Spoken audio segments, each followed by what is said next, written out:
And it's right here. You dig? I say, welcome. Welcome. Welcome. I said, yeah. Now, we I said we always got it done. yeah. Always got it done. Now we welcome them all. Skinny, fat, short, tall. It don't matter. Come ball. Yeah. I mean white, black, green, blue, red, brown. Don't matter. We'll have a good time. I appreciate your attendance today. You did. Cause what we about to present to you is something that we been doing for some time now. You know what I'm saying? You did. And we just appreciate your participation. So while I got your attention, make sure you like, make sure you share, make sure you comment, and subscribe. Subscribe. Subscribe. I say, here we go. Talk to him, bro. I don't like that. Hold on, slow me down. Just give me the thumb. Give me the snap. Hey, give me the snap. Hey, I said now welcome to 4th and 1. Well, I always got it. Ooh, I like that. Ooh, I like that. I said now welcome. Hey, come on in. Hey, come on in. Hey, come on in. Hey, okay now. Let it breathe, breathe. Let it breathe, Peg. Let it breathe, Boogie. I say now welcome to 4th and 1. Well, I always got it done. Bring it fast. Bring it. I say now welcome to 4th and 1. Well, I always got it done. Bring it. Well, I always got it done. I say now welcome. Come on in. Hey, come on in. Bring a friend. Let's begin. Here we go. Welcome to 4th and 1. Well, I always got it done. Bringing facts by the time before the rising of the sun. This ain't me in the shotgun. Hey. The boy caught it with a cigar in his hand. Hey, Step slow back down. to the I got space, man. On the scramble. On the scramble. I got space. Touchdown. This is me in front of your TV. Hey, yeah, hey. I say this me in front of your TV. Hey, yeah, hey. Me in front of your TV, Peggy in front of your TV, Peggy. Big Bree in front of your TV, having a whole lot of fun. Yeah. Yes, sir, ski. And with that being said, make sure you like, make sure you share, make sure you comment, but most of all, make sure you do what? Subscribe down. You know, we missed that last week. We definitely did, but we ain't gonna forget it this week. Make sure you like, make sure you share, make sure you comment, but most of all, make sure you do what? Subscribe down. Yeah. Hold on. We got a floater in here today. Hold on.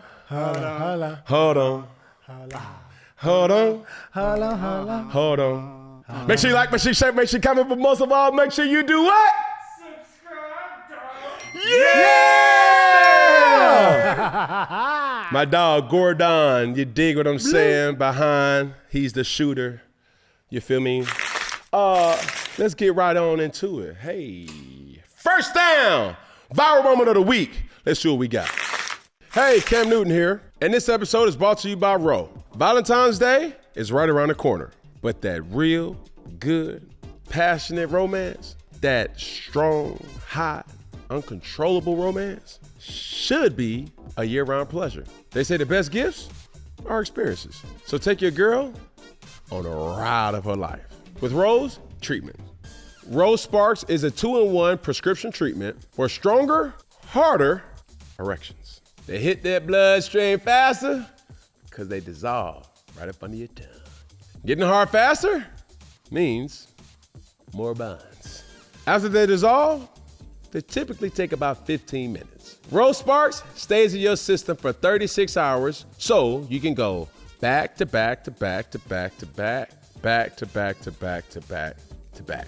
Roe connects guys with a medical provider 100% online, so there's no awkward conversation with in-person providers. If prescribed, new sexual health patients get $15 off Sparks on a recurring plan. Connect with the provider at roe.co/4th to find out if Roe Sparks is right for you. That's ro.co/4th. 4th. If approved, treatment ships directly to your door. Compounded drugs are permitted to be prescribed under federal law, but are not FDA approved and do not undergo FDA safety, effectiveness, and or manufacturing review. For full safety information, go to roll.co/safety info. Well, first up, Boog, your boy, you made your debut on Special Forces, and the crowd went wild, man. You've been going viral. Let's check the clip out.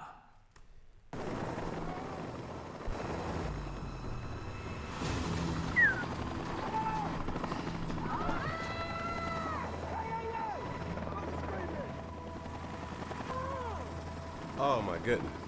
The common question with doing this show has been, why did you do it? Yeah. And I keep coming back to the same thing.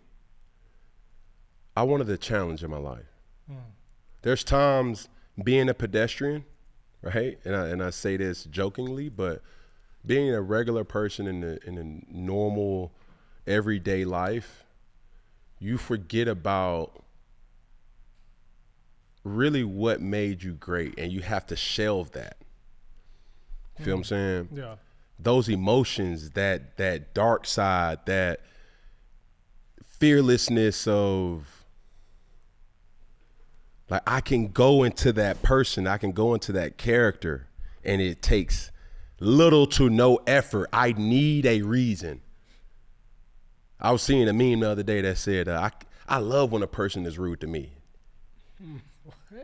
Because I get a turn to be rude too. All right, then. You dig what I'm saying? I'm gonna turn it with you. That's what we doing? Oh, you want to be Nah, rude? I gotta. You remember, like in grade school, where you like, just touch me, so I can. Damn. And as a normal person, Yeah. there's not a lot of things that really scratches your competitive itch of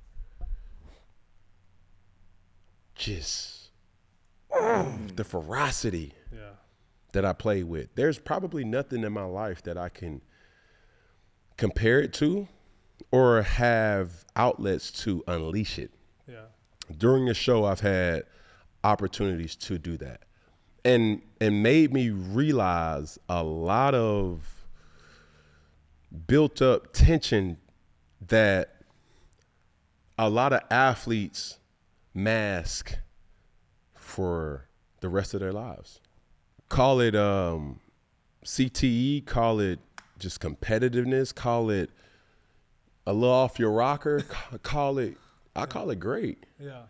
But all that to say, that show really got everything out of me in regards to, I wanted to see if I was afraid. Mm-hmm. You wanted to be scared. I wanted to be scared. I wanted to, and it sounds crazy, but I wanted to, the way that football made and forced me to react. Yeah.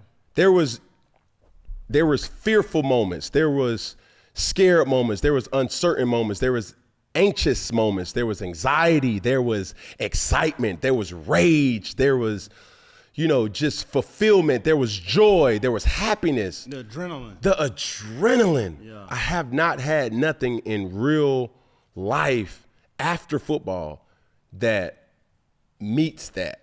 Yeah. And that feeling that you see right there was just a reminder of the adrenaline that I have not felt in a long time. But in that moment, it was like, like in football, that moment came after what? A touchdown? A truck, or a good pass? Like, what's the moment? Yeah. So it could be after a touchdown. It could be after a win. It could be after a big play. It could be after walking out of the tunnel. It could be after hushing a crowd. It could be after just proving, not just to everybody, but more importantly to yourself, that I did what I envisioned myself doing. And that was that. And the backstory was that, and me and Golden kind of, was teasing about it. It's like, bro, they was fucking with us early. Yeah. Like early. And I was skeptical about this show coming out because it comes down to the edit. Yeah. It comes down to, like, what are they willing to show in the edit because they only got 2 hours to really show one day of us being out there for 15 hours. You see what I'm saying? So the storylines have to come together. Certain things, it's just so much. So for me, there was times during this and filming this that I was afraid. You know what I mean? Like, what the fuck? Like that. Not afraid like I'm not going to do it. It was afraid like, bro, I've never been that high up. Yeah. Because not that I wanted to or didn't want to, it's a lot of public or open to the public bungee jumping places. They have restrictions. They have height restrictions. They have weight restrictions. And me being at my height and size, it's like, bro, ain't nobody about to, you can't sign a damn a waiver. Like that shit ain't no, bro. No. hell no. You bungee jumping. Hell no. And then why would you do that? Yeah.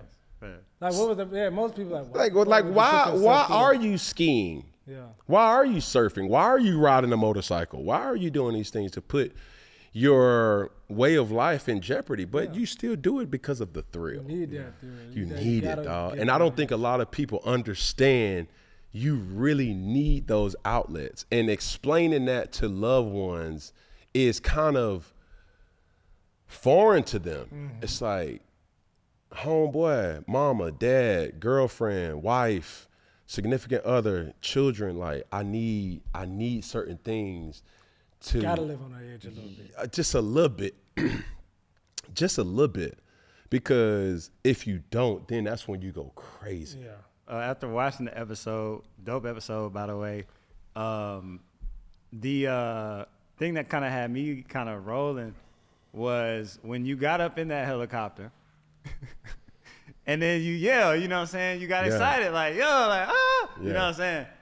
But what he ended up having to, you know, quiet you down. So how was kind of getting used to that? You know? So he had a valid point, right? And he spoke about it. And this is all in the edit that it probably didn't make the cut, is because they try to make this so comparable to real Line of Fire. Correct. Yeah. And when they say, when the title states the world's toughest test, this is a normal day as a Navy SEAL, a Marine. You dig what I'm saying? Yeah. Like being in the Army.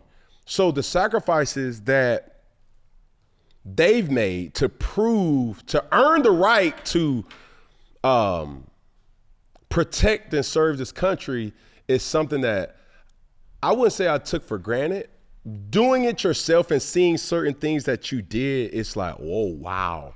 Y'all did this, and we was there long enough to be like, okay, I get it. And then there was also things was like they were saying, man, we were there for months. I'm like, nah, I can't do that. Yeah, I can't do that. It's not that I can't do it. I just don't want to do it. Mm-hmm. Oh, you're saying like Marines will be somewhere for months? Yes, a Navy SEAL training will require them to be away for multiple months at a time. Yeah. And they go through a rigorous training process to really identify who's who.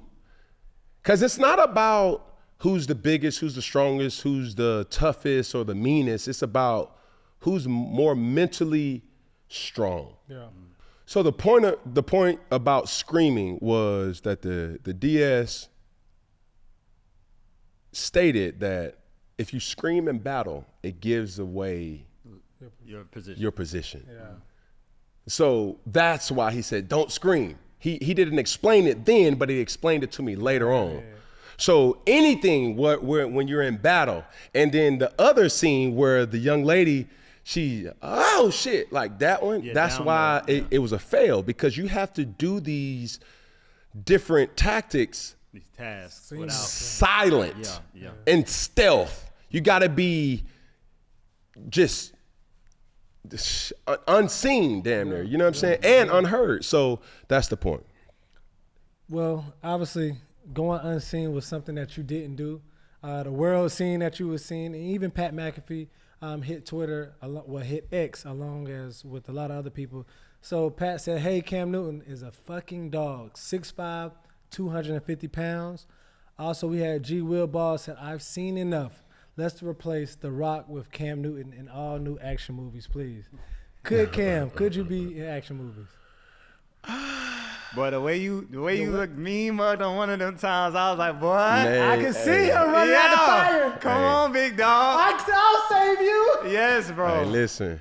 They were saying I was saving Captain Save-A-Ho. But no, on the real though, like, what that check look like? Yeah.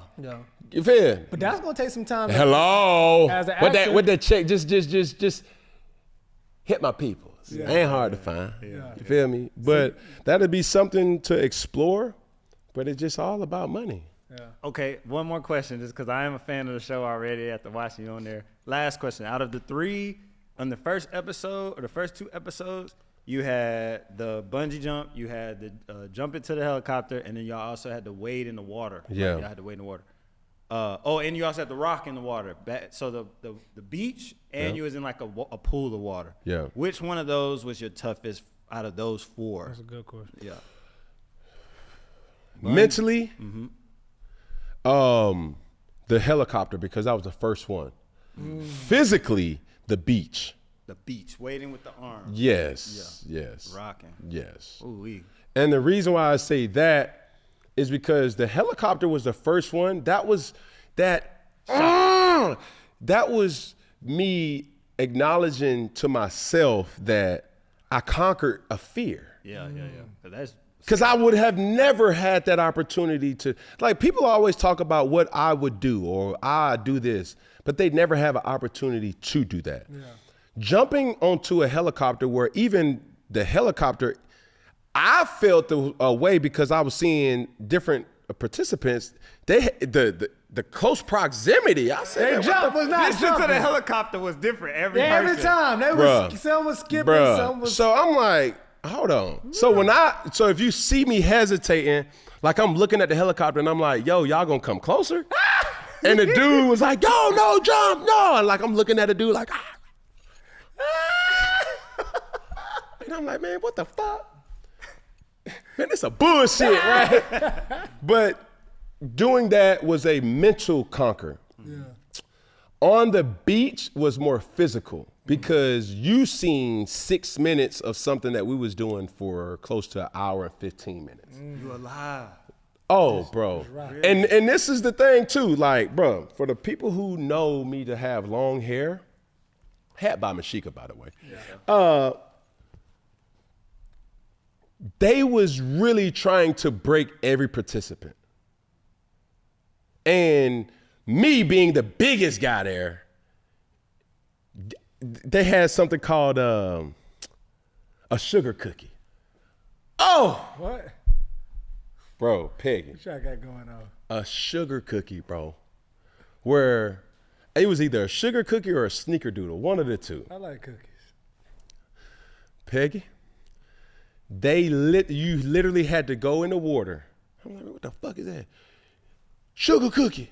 So we had to go into the water, get all wet, come back on the sand, and every part of your body had to be in sand. I know your hair was fucked. And they was fucking with me because they was like, oh, 16, you got hair. Go all the way in there. You needed that peg. I should have had the peg. Peg came in. Bro, I never had my hair to be that dirty. Oh ever. My goodness, sand is hard to get out once you. Bruh.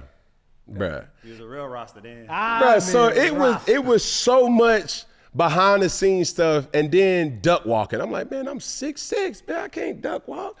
You know, it was then the logs. It was so much, bro. Wow. But another common question that I got asked too was like, did you have to really shit in those shitters? Yes, you did, in the cutouts. Yeah.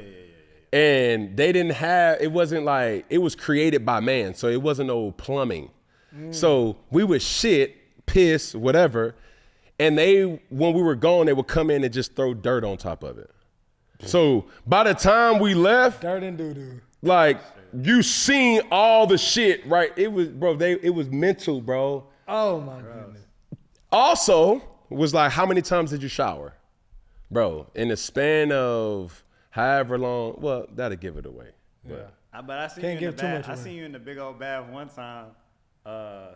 You know what I mean? That was crazy. That's yeah. But man, make sure you watch live every single Wednesday, or the next day is gonna be on Hulu. Man, I had fun. It was a good experience. Would I do it again? Fuck no. I mean, with pressing the shift button. They can't bring you back on the hell no. The legendary. You gonna be Lieutenant Bug, man. The legendary season. Private Peg, Cadet Breland. Do you understand me, maggot? Yes, sir. Yes, sir.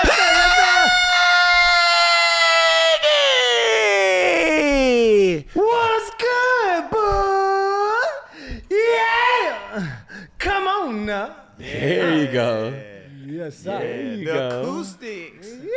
Cadet Peg.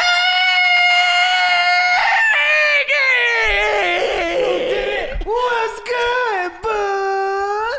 Yeah.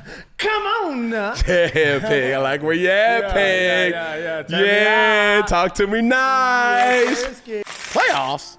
We're talking about playoffs? Yes, sir, Ski. Get in on the action at DraftKings Sportsbook, an official sports betting partner of the NFL. Ready to place your first bet? Me? I'm rolling with Lamar Jackson and the Baltimore Ravens to go into Buffalo as 1.5-point favorites to beat the Bills. Go to DraftKings Sportsbook app and make your pick. Lines and odds are subject to change. New DraftKings customers can bet $5 to get $200 in bonus bets instantly. Download the DraftKings Sportsbook app and use code 4TH, that's code 4TH, for new customers to get $200 in bonus bets instantly when you bet just $5. Only on DraftKings Sportsbook. The crown is yours. Gambling problem? Call 1-800-GAMBLER. In New York, call 877-8-HOPE-NY or text HOPE-NY 467-369. In Connecticut, help is available for problem gambling. Call 888-789-7777 or visit ccpg.org. Please play responsibly. On behalf of Boot Hill Casino and Resort, Kansas. 21 plus age and eligibility varies by jurisdiction. Void in Ontario. Bonus bets expire 168 hours after insurance. For additional terms and responsible gaming resources, see dkng.co/audio. Yeah, bro. How was your weekend, doggy? The weekend was great. You know, it was that snow day in Atlanta. I ain't snowed in Atlanta in a long time. Have you ever seen snow in Atlanta? One time, I think it was, 2016 or 17, it snowed one time. Yeah. But it wasn't much. So I had that snow day. It was something different. But, it was good, bro. Yeah, I had time to chill, relax. Good chill. Good chill. That's like you really can't do nothing, go nowhere. So it's like, bro, it's like, all right, what can I do from home? So it's a reset. So it was good, bro. You know what I'm saying? And I was able to sit back and talk to all my fellow Packers out there. You know what I'm saying? Now, do you have to explain that, Peggy? Yeah. Everybody wants to know in the comments. And for those who just watch this shit just on vertical, cool. More power to you. But you got to watch the show to understand why Peggy was shirtless. Yeah. I take my top off. Yeah. Seeming like hot sauce. Yeah. But yeah, bro. Why was you shirtless, Peggy? Man, I was shirtless because, I made a bet here and I said, if you don't have a jersey, we going shirts and skins. You know what I'm saying? So I had to go skins because I didn't have a jersey. I appreciate all the people out there that was like, that rugby is a jersey. So I appreciate that. And all the people that really can appreciate a Persian rug like I got. A real Packer man. You know what I'm saying? A Peggy Packer. And now for all y'all haters out there, I want to let y'all know something too. I heard all that shit y'all was talking. The Peg Packer will be back. I still don't know how to act, all right? Yeah. So we're going to come to a place near you. So don't Now, the people want to know, the common question is, when was the first remembrance of you growing hair on your chest? Damn. Bruh. Because that's not like, it's like, no homo, bro. Like, it was full. It's like, That's a full print. this motherfucker got hair on his shoulders. Yeah. Like, damn near up his neck. The fuck? Bro, just not on my head. God damn. Oh, shit. What was it? I would say like in the high school, college, really. College, you know what I'm saying? And then I used to shave it, but it used to come back so thick, and I'm like, bro, fuck it. You know what I'm saying? It just puts you all in the margins, It's bro. me. It's just me, It's bro. me. I'm a It's packer, bro. It's me, oh Lord. I'll pack a block that shit. You feel me? Blotch that shit. Yeah, You know, I'm Pat, saying? that you blotch that. This real. This fine. It's like fine wine. You know what I'm saying? You don't get cold, baby. You don't get Ain't cold. nothing Lay wrong your head with on that, something, man. Ain't nothing wrong with that, Peggy. I'm a packer, man. Now, I see you ain't shirts and skins today. Yeah. Who you wearing today, Peggy? Man, I'm wearing Favre, man. My good people at Beezy, they hooked me up. They seen I was naked, so they reached out. We tapped in, and I got Brett Favre. Favre, you know, because a lot of people got their things to say about old Favre. But I'm worried about him when he was at Green Bay. Oh. You know what I'm saying? I got a few. Not post Favre. Not post. I'm talking about. I thought you was gonna say something because he did have a show 4th and goal. Yeah, 4th and 5 or something. 4th and 5, yeah. But it ain't no 4th and 1 where you always got Man, to make it make sense, Peggy. What's good, bud?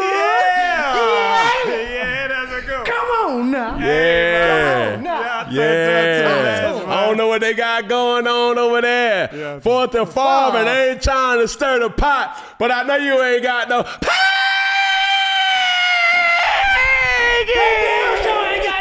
What's good, bud? Yeah. Hey, Come on now. bro, what is going on? Bro,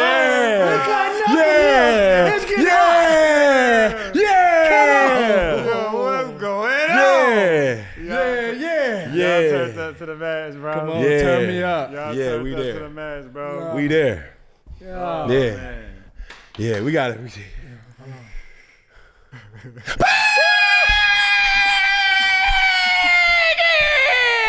What's good, bud?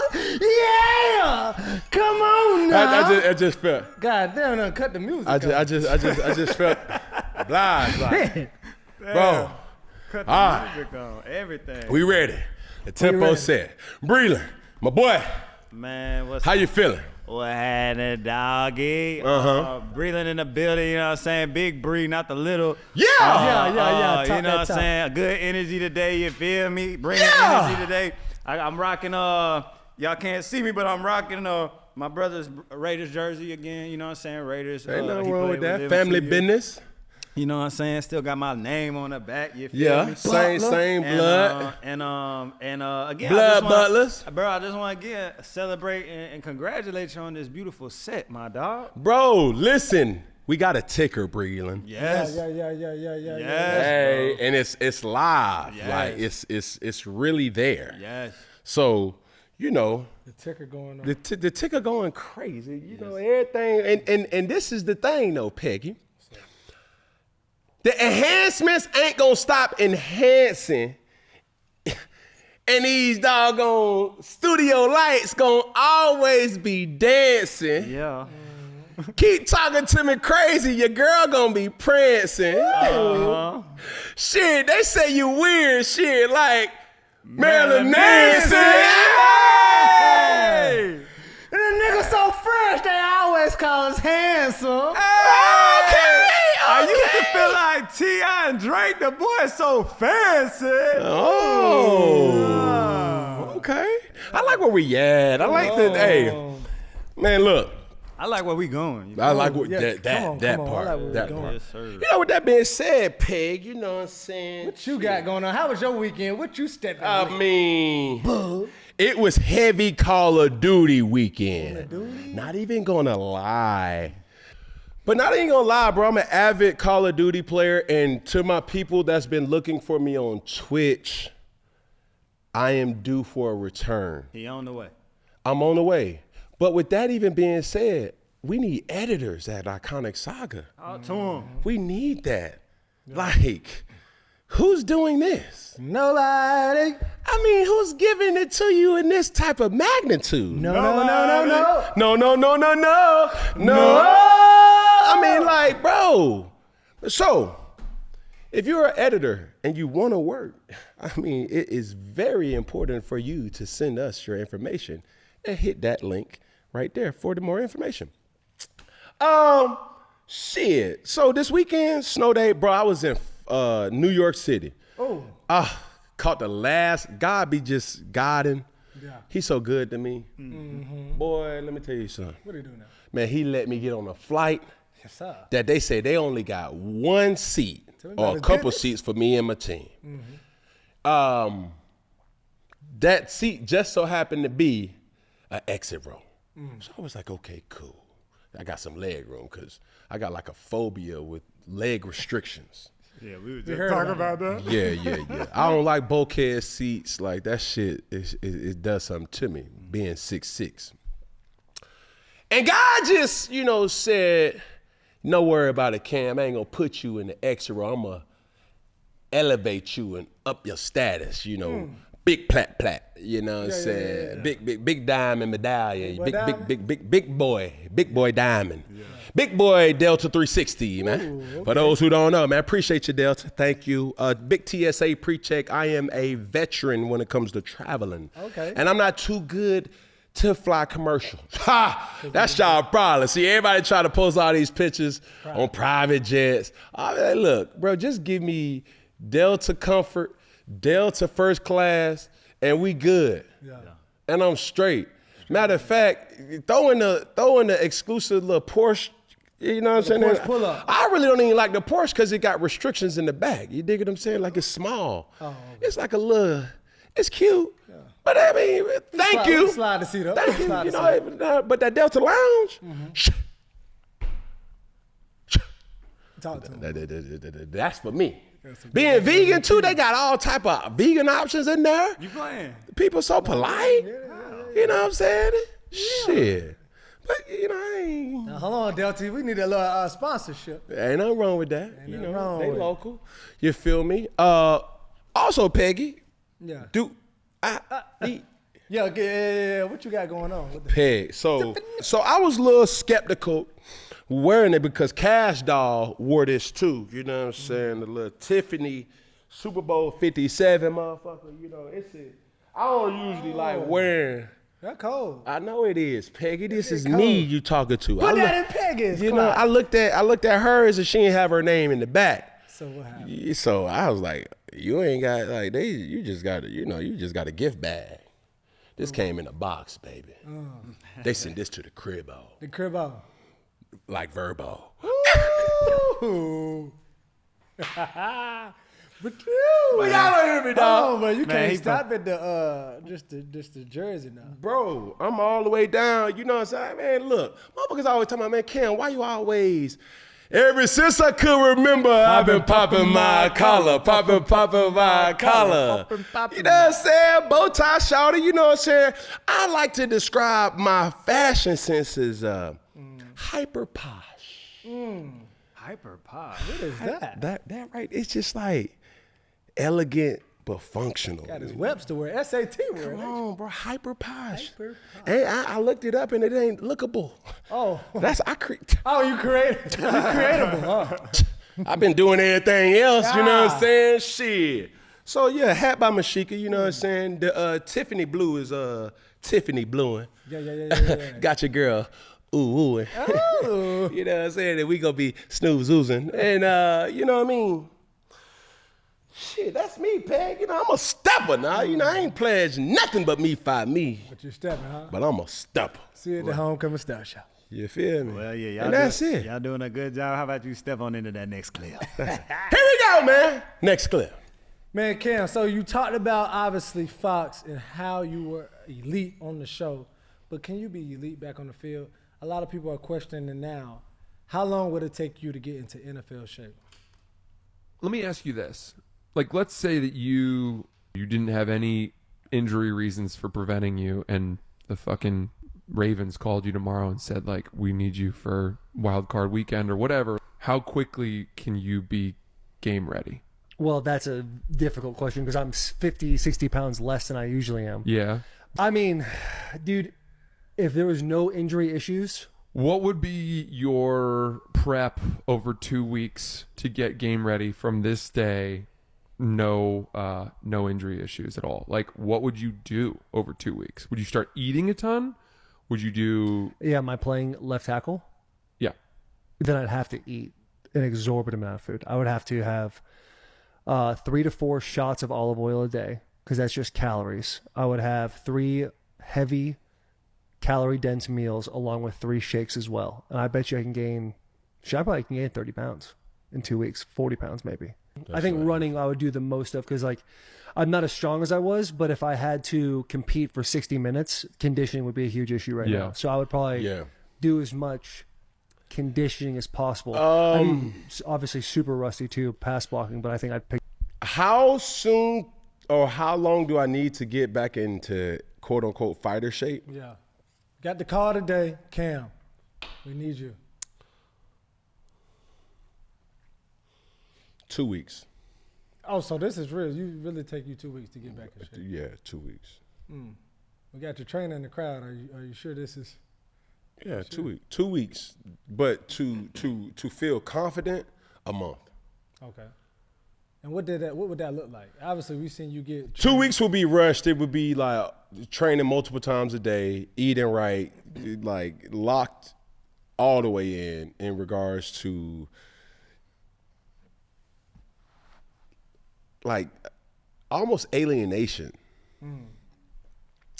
The month ideally will be similar to that same kind of deal, limiting extracurricular activities, dieting right, and just getting a flow of putting your body, emulating game wear and tear. Now, how I played the game, you can't emulate that, but just throwing a lot, multiple throws a day, and the treatment that comes with that too. So that's why I say. So like, is special forces shape, like you being in natural shape in the gym, is that different from football? Oh yeah. Okay. Oh yeah. Because special forces, the caveat to that I looked around, I was like, these movie stars, he 54? She 46? We gonna be doing the same thing? Shit, I bet. He a swimmer? He a receiver? Another movie star? BMX? DJ? I ain't see a lot of Now, if it was exclusive to athletes, I would have felt a little nervous. Yeah. But when I started seeing the cast, because we did not know. When we were on that boat, that was the first time we knew who was going to be there. But like, do you get a certain level of not nervousness, but competitiveness? Like, obviously, you going against a younger quarterback or going back in the game of football. Is that like you start looking around then and be like, you 34, 33? Who, me now? Yeah. I'm 35. 35. Yeah. You going into a locker room, 35, 2 weeks of training. Are you looking at people and like, oh, he's 25? No. You know, football is not like Age that. Don't dictate. Leadership-wise, it does, because it's not leadership; it's more maturity. Okay. I guess you don't look at to see, man, these cats is young, because even we're working with y'all. Like when we say certain things is about, y'all remember this, and you're like, what? That shows your age right there. But when you're in the locker room, nothing else matters outside of winning. So how could I put myself in the best situation for us to win, and what will be expected of me to get into that shape to win? So here we go. Next clip. Oh, sorry. Before you go, real quick question about this one. If you're trying to get back in shape in this short hypothetical scenario, what would be your main focus though? Would it be gaining weight? Would it be conditioning? No. It would be leaning up. It's not really shredding. It'd just be lean. And then cardio. So mostly the conditioning. Because I think I don't think I know the most endurance, or the person who's the most endurance in the NFL has to be Lamar Jackson. Like receivers can come out. Right. Like Lamar scrambles for a play or two and then has to come back and have to make a throw. Like, bro, that's a lot of energy. Yeah. What is that? How much calories does he burn in a given day? Yeah. You know what I'm saying? Like, that is the most undervalued aspect about being a dual threat, is being in shape. You scramble, even when you get sacked or just throwing it away, that's a lot. And don't run around at the opposite side of the field. Then have to, like, it's a lot, bro. But it is what it is. Here we go, next clip. As an athlete, I care about what I put in my body, especially when it comes to protein. And as for me, as a smaller guy, I'm always looking for a way to bulk up, especially for those days that I forget my jersey. This podcast is brought to you by Orgain. Orgain believes in real nutrition, has the power to make a real difference in real people's lives. Orgain's new 30-gram complete protein shakes offer protein-packed real nutrition designed to satisfy your cravings without any added sugar. Plus, they're an excellent source of premium ultra-filtered protein with all non-essential amino acids. Orgain's products are handcrafted with high-quality ingredients that make it taste like a chocolate shake. Looking to fuel your personal best, need muscle support and recovery, or just looking to maintain a healthy lifestyle? Orgain's 30-gram protein shake checks all the boxes. We keep our office stocked with 30-gram protein shakes at all times. Remember, there's no quick fixes when it comes to your health. If you want more protein, give Orgain 30-gram protein shakes a try. Head to Orgain.com/4th and use code 4th for 30% off your order. That's the best offer you're gonna find. But you have to use my code 4th for 30% off. We're talking about winning, all right, and shaping a team up. Dallas head coaching vacancy. There's a lot going on in the Star State. All right, what should Jerry do? All right, first off, we have Jerry Jones block McCarthy's from being the Bears head coach interview. So they blocked him, and then they decided to let him go. The fallout is because Jones waited a week on McCarthy's decision. He missed the window to interview coaches on the bye, such as Ben Johnson or Aaron Glenn.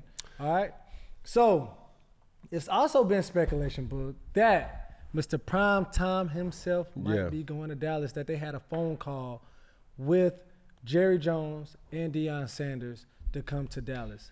What do you think about that? And I know you talked about a game of hypotheticals. We got to play it. Yeah, look, but before we get into the possibility, this is where the frustration comes from upper management that a lot of people really don't highlight. Is we're using the Dallas Cowboys, Jerry Jones in particular, a potential mistake, is just mismanagement of time and opportunity. You could have had Aaron Glenn, Ben Johnson, two good coaches who have earned the right to be a head coach in the next in the league. Yeah. Bill Belichick, Fact. Not to mention that, you feel me? But this also kind of points to a lot of things that Jerry Jones does is intentional. Every powerful person, they don't just react off emotion. Yeah. So call it petty for him blocking McCarthy from not, interviewing for the Bears job. But to this situation, it's like, what's the deal? Yeah. Pick ill. Feel me? So okay, let's play a game of hypotheticals. Okay. Talk to me. And this is where it gets tricky, because as we were going through the running show, I'm saying to myself, like, bro, if this goes down, a couple things that I just have to just think about. Hypothetical / playing a game of what ifs. What if they do get Deion Sanders or Coach Prime in this situation? What do you do with Dak Prescott?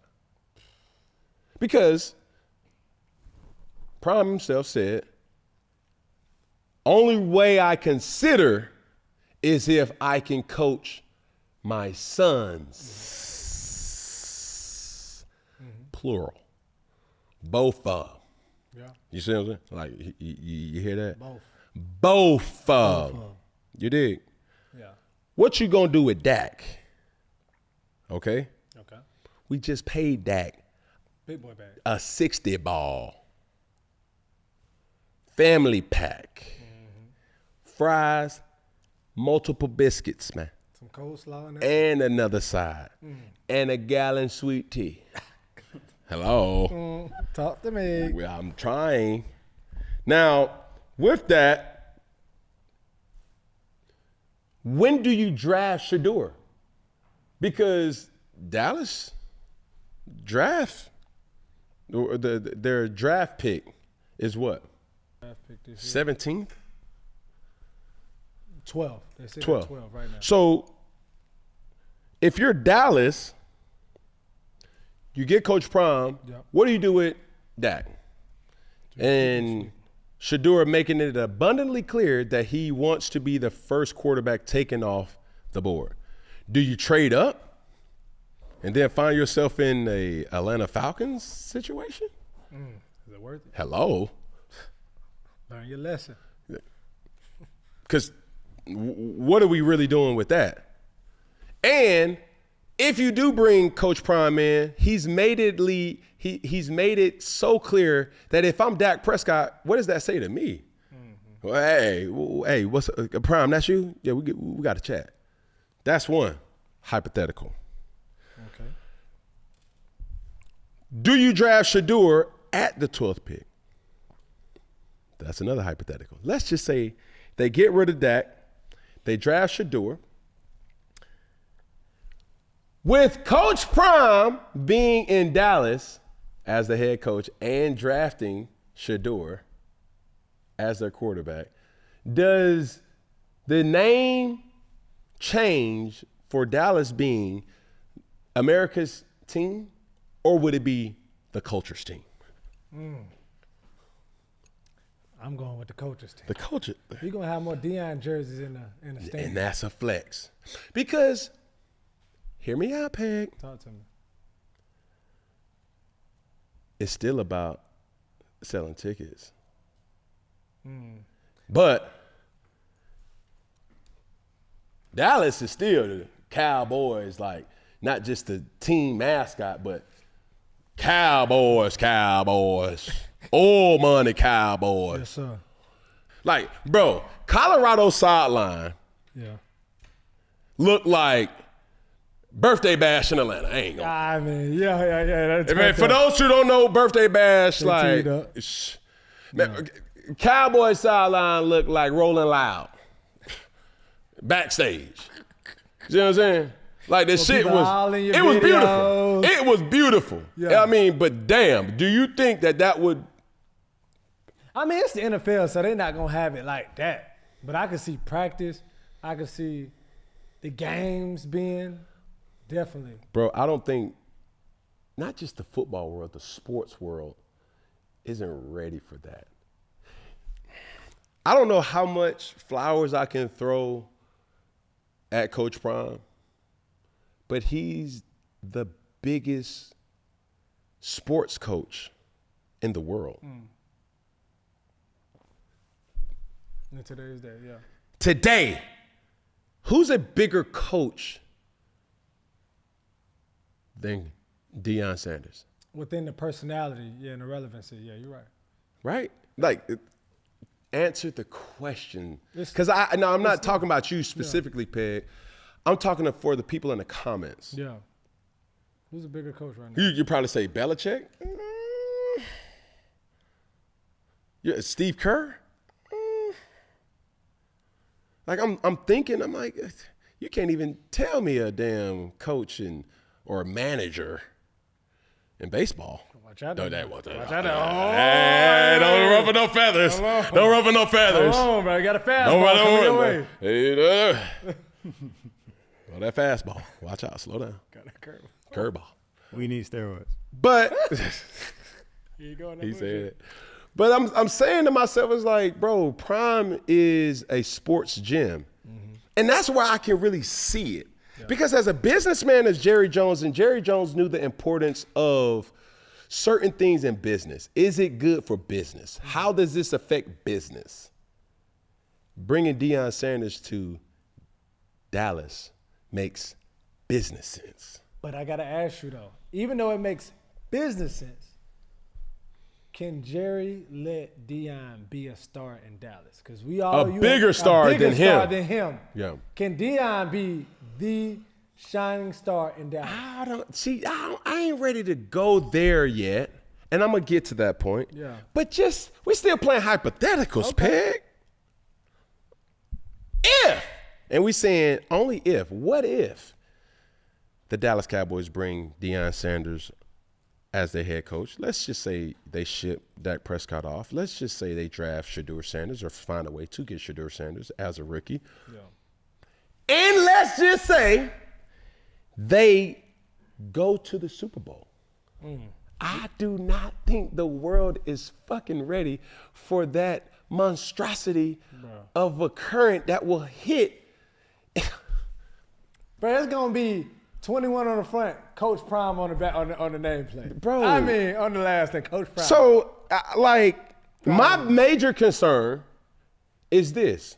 If it does happen, how long does Jerry Jones give Deion Sanders? Is he a one and done? Come on now. It takes Deion about 3 years to get his turnaround. First year. Coaches ain't getting that turnaround, Prime. Yeah. We just talked about it last week. You seen what they did to Gerard Mayo. Yeah. Don't get Mayo'd, Prime. Don't get Mayo'd. You see what I'm saying? But those are two different people. Because I do think Prime, with his relevancy and just how bold he is, he got to really be stinking it up on multiple years. So that's what makes me think, going back to the question, as a businessman, as the extreme businessman that Jerry Jones is, I think the juice is worth the squeeze to consider bringing Deion Sanders to Dallas because it's good for business. Yeah. Now, good for business is one thing. Good for the locker room is another one. And if you win, all that other shit, that daddy boss, it don't fucking matter. We winning. That's what Belichick was able to do to cement his dynasty in that era of football. They worked extremely hard. They practiced extremely hard. It was very like this. Like, next question. We fucking won. The Patriot way was we won. I don't give a fuck if you like it or not. We win. Yeah. I don't got to talk to you. Fuck you. We win. We won. You see what I'm saying? You'll be back here next week. Yeah, hello. With the same type of monotone about everything else. Now, I got a hypothetical question, too. Now, if Deion was there and he had Shedeur there, right? If Deion was coaching and Shedeur was playing with him and Shedeur was losing them games, could you see Deion benching Shedeur? Man, bro, but those are the big boy questions that's why I have. Like, a lot of times, man, and let me say this. Some people say, and my girl she told me this. She was like, babe, you a little too hard on Shedeur. And it's not that I'm hard on Shedeur, because I really fuck with Shedeur. I really fuck with Coach Prime. But more specific for Shedeur, I know what this game gonna do, bro. Like, I fuck with him heavy. I see everything that he does, I see it from afar. And I'm like, bro, do not get caught into the Kool-Aid. Do not drink the syrup, because they coming for you, bro. Yeah. And I'm the realist. I'm that friend that's gonna say, my nigga, hey, bro, tighten up. They coming. That doubt is coming. I want you to be the first quarterback pick. They coming. But this is what they gonna say. And I'm not afraid to say it and stand by it and really hype you up to say, bro, they coming. Jaden Daniels is setting the mark high for rookie quarterbacks. They coming. CJ Stroud set the mark high for young quarterbacks. They coming. So, bro, I see it. I see you. And yes, to some, it's like, bro, you always hating on Shedeur. No, my nigga, I'm the nigga who been where Shedeur is. And I want to help him to let him know, like, bro, I'm not hating. This is real shit. When you go into a locker room that's coached by your father, bro, it's not going to always be welcome like that. It's not. But you still going to have to fucking ball. Could he coach against Shedeur? He ain't got no choice but to. But I think if Deion goes over and beyond to go get his son, it's going to be bad before it's good in that locker room. But they gotta win. They have to. And the expectations for that person to win it's like, bro, Cam, you hating. But I'm like, bro, it's real though, bro. But they won what they say, like, I won everywhere we went. That's cool. And I want them to win. I want Shedeur to win. I want Coach Prime to win, bro. But I'm the nigga that's like, bro, I gotta say it. So on the other side, if they did come together, what are some things that Shedeur and Prime would have to do to even out the locker room? It would be a media frenzy of the veterans that has been there before them. And you can't overlook them. You can't go in with this dictatorship mentality as a coach. Because when you do that, Chip Kelly, when you do that, Matt Rule, when you do that, coaches that just say, y'all gonna do it my way or the highway. It's not a winning formula early, but you gotta still win. And there's still gonna be some resentment. But that's the negative. Yeah. The positive is, shit, you go in there, you win, shit, fuck these motherfuckers. We're going to get y'all motherfuckers up out of here. Anyway. Yeah, but you can't have that mentality in the league because I don't give a fuck where you go in coaching. You still going to need studs for sure. to fucking ball. Either way it go, to bring closure to this, it will be a monumental move for sure for the Dallas Cowboys, Jerry Jones in particular, to go after Deion Sanders and for Deion Sanders to accept the coaching job in Dallas. There we got it, man. So that's my take. Here we go, next clip. So yeah, Cam, it was some smoke in the city, man, and it started when you came, they called you Captain Save-A-Joy. All right, Jason Whitlock had his 2 cents about what you said and how you jumped in there. Missing out on the show that everybody's talking about is not an option for me. I'm constantly signing up for this streaming service or that one. And a few months later, I found out that I'm still paying for the service long after I'm done with the show. Getting Rocket Money was a game changer for me. Rocket Money is a personal finance app that helps to find and cancel your unwanted subscriptions, monitors your spending, and helps lower your bills and increase your savings. See all of your subscriptions in one place and know exactly where your money is going. For the ones that you don't want anymore, Rocket Money can help you cancel them. Rocket Money has over 5 million users and helps save over 500 million in canceled subscriptions, helping members save up to $740 a year using all of the app's premium features. Cancel your unwanted subscriptions and reach your financial goals faster with Rocket Money. Go to rocketmoney.com/fourth today. That's rocketmoney.com/fourth. Think female broadcasters are the greatest thing since sliced bread, or is he just doing whatever is possible to survive and remain relevant now that he's never going to play football again?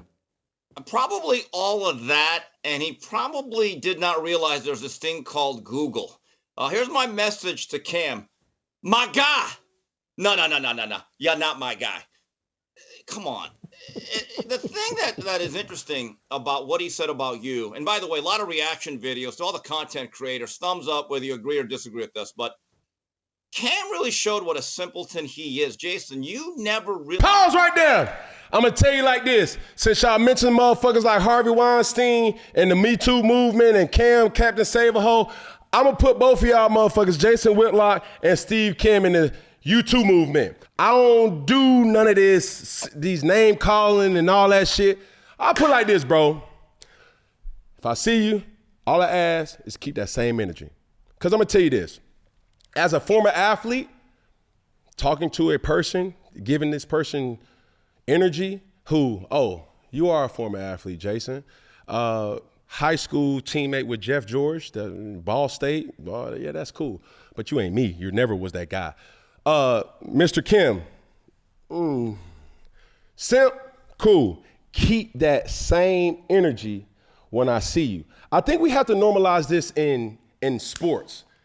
Now, the rabbit got the gun. Now, the athletes got the opportunity to speak up for themselves. Now, we really can go toe for toe if that's what y'all really want to do. So it was a lot of things that was spewed. And even then, like when you look at this, Peggy, it's disturbing from the athlete, it's like these motherfuckers are haters, bro. Like real shit. Like this motherfucker gives a backhand compliment to the whole Fox post-game show. Richard Sherman, oh man, I can't stand Richard Sherman. Nate Burleson, oh, I never really liked him either. Oh man, Carissa Thompson, oh yeah, I don't like, yeah, she's good. But like, bro, shut that hating ass shit up. And that's cool. Like, former athlete, cool, bro. I think this is the first time in my life being a content creator, a YouTuber, former athlete, yes, bro, that I can really speak on shit like most athletes want to speak on shit, especially talking to y'all lame ass motherfuckers, bro. And I'm not the dude that's going to send subliminal threats. I'm not going to, you're not that guy. You're just not. You never have. So don't get sensitive. And what I did say about Joy, I stand on that. What I did say about Molly, I stand on that. They're not in your league, bro. That's what I mean by you're not that guy. You're not in your league, bro. You talking about that big rack? Bitch, you got a big rack. Come on, like. So to keep it kosher, to keep it content, I will advise Jason Whitlock and Steve Kim to keep that same energy when I see you. I think it's gonna be Super Bowl. I'm gonna keep mine with you. Next clip. Oh, we gotta hold on. We gotta talk about this a little bit, bud. Hold on. I'm feeling like bro, you got me over here like Don King. But look, bud, hold on. No, bro. Like, go ahead. But being in media, obviously, you said something. They said something back. How do you even handle that? Obviously, now you turn to, I'm a player, I'm a man. But even when you make statements of like a Shador or like anybody else, how do you stand on that business, or how do you dictate what is personal or what's crossing the line? Am I stating facts? Everything that I've already said, this is something that has happened. Mm-hmm. This is things that has already been reported. You feel me? What they're saying is assumptions. Oh man, you trying to be the next in line. Like, okay. This is simp behavior. Cool. If I'm a simp, just be man enough to say that when I see you. Mm-hmm. There's many times in the locker room that we always disagree with what reporters said about us, whether beat writers, whether newspapers, whether it's ESPN, Fox, it didn't matter. We've always had our way of, that shit not right. I didn't say it like that. But we've never had an opportunity to defend ourselves. Yeah. Because sports has been covered by these lame assholes. Nothing about you represents what I represent. And you want to get personal, oh man, take your dad over there and isn't he a preacher or a bishop? And like, I want to be a stand-up guy. But bro, you're a real sleazeball, bro. Like trying to go over and beyond to record players, just trying to get a story out. Like, man, fuck you, bro. And that's cool. When I see you, just keep that same energy. This the energy that they want. I'm gonna give it to them. You see what I'm saying? Y'all want to do ratings, and I just got finished watching that Jerry Springer fight. That's what it is. Fight camera action. I'm gonna give the people what they want. Like real talk. I don't even know y'all. So now that you mention my name, now I gotta speak on it because I'm a content creator now. Well, that ain't the only business you got to stand on. Obviously, within the comments, past week we had Miss Draya Michelle. Oh yeah, Draya. She commented on the video and said, "I hope the apology is even louder, obviously, than your statements you made about her, and you know her man right now. So and her baby's father. Apologies for what though? And I fuck with Draya. Yeah, like she's a beautiful woman. Yeah. You dig what I'm saying? I think like I'm happy if she happy. Jalen, if you happy, bro, I'm happy.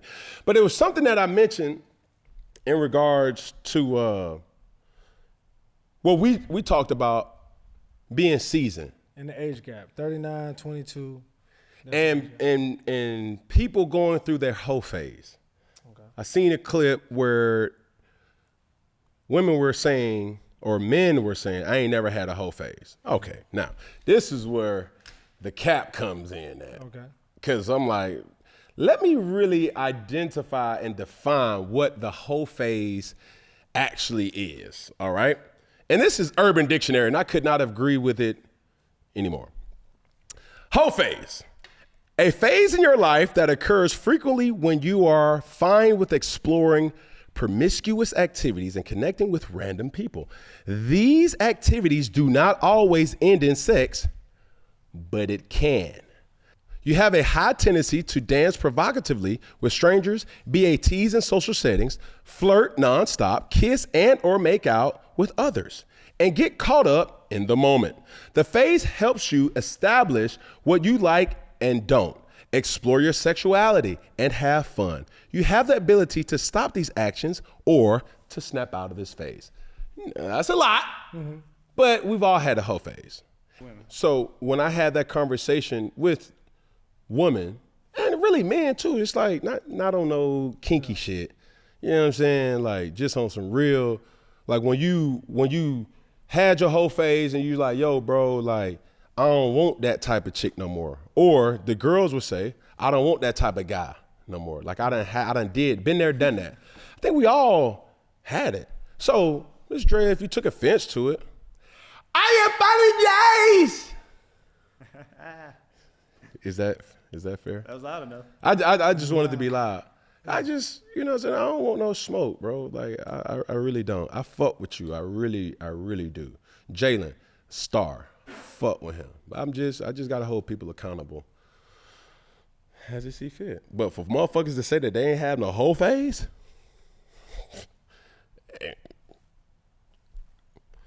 promiscuous, proactively dancing with strangers, have the high tendency or the high urge to entertain, and this is not always sex. Yeah, bro, this is flirting. flirting. Dating a younger man, or you saying she went through her?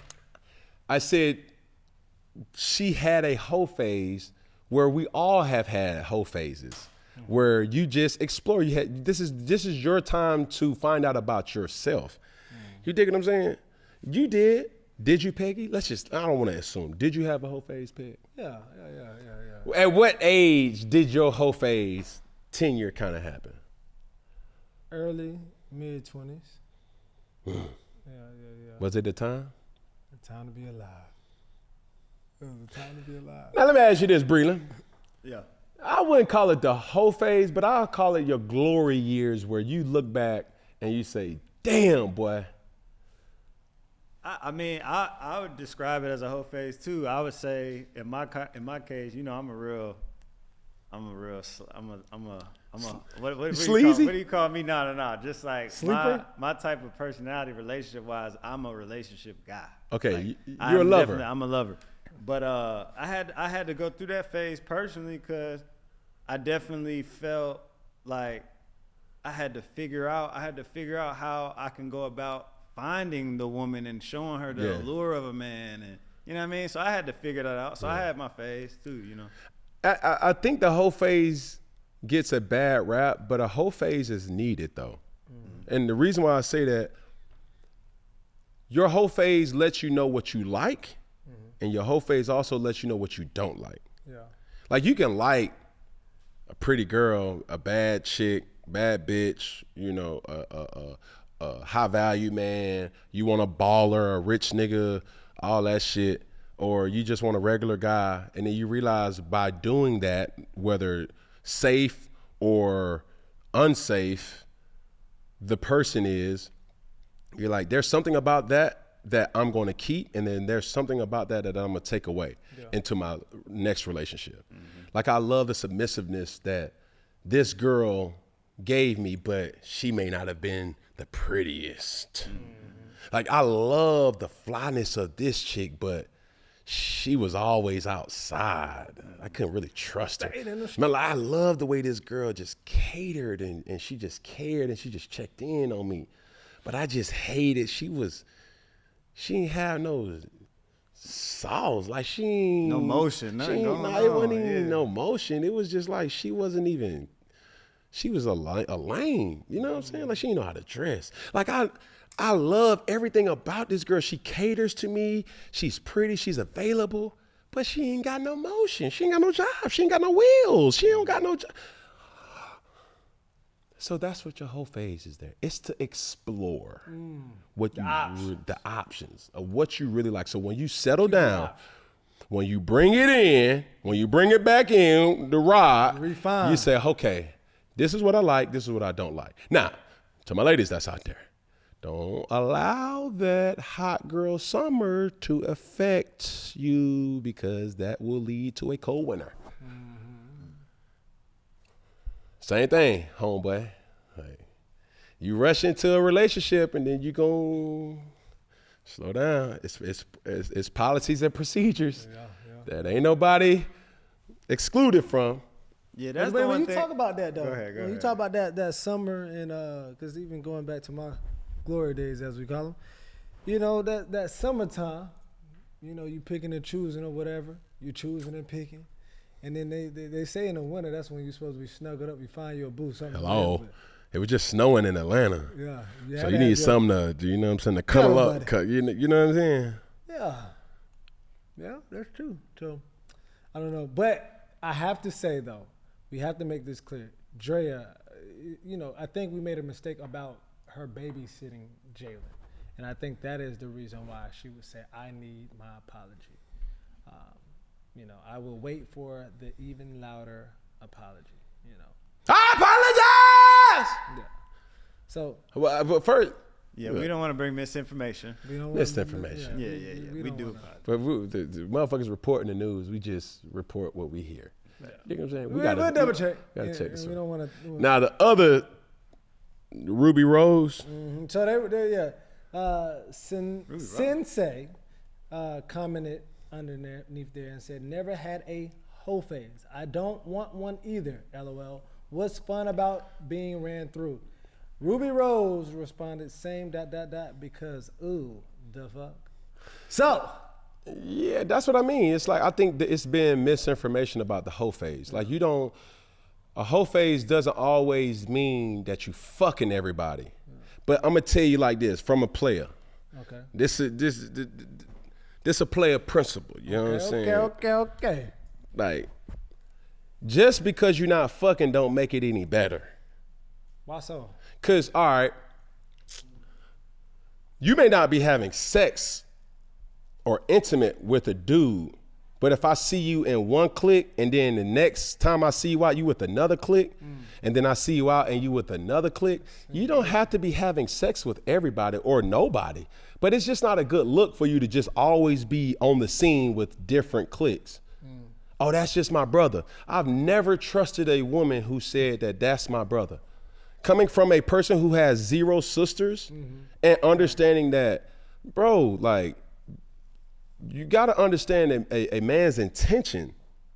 That's what I don't trust. I trust you, sweetie, by saying, oh, he's just a friend. It's not what you think it is, but it's not in all cases. Does all parties understand what their intentions are? You want him as a friend. He wants you as something more than a friend, and he's willing to wait his time. Y'all don't hear me. Man, talk to him. Y'all don't hear me.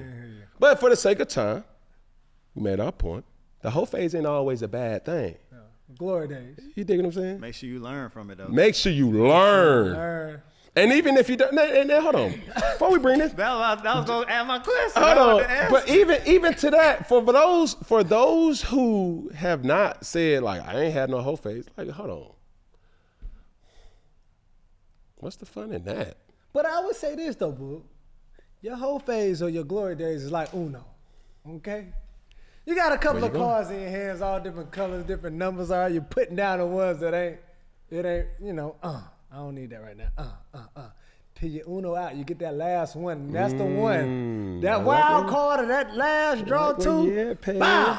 Because when you put that down, you make a statement then. And to Get finish. down to your last Uno card. To finish. Get down to your last We Uno. all are recipients of caregivers that we probably did not approve of, that is giving to us. Oh, you lost me. Bring that, break that down. Break that down for me. This ain't football 101. It's player 101. All right, break it Player down. 101. We all are recipients Okay. of somebody else's caregiving Okay. So let me break that part down. Don't let it fly over your head. I'm Pimp. receiving Something. what somebody else done built up. Okay. Or somebody else done trained. Okay. Or somebody else done maintained. Okay. Or somebody else done gave the gains. Yes, sir. Cue the church music. Or somebody else brought the pain.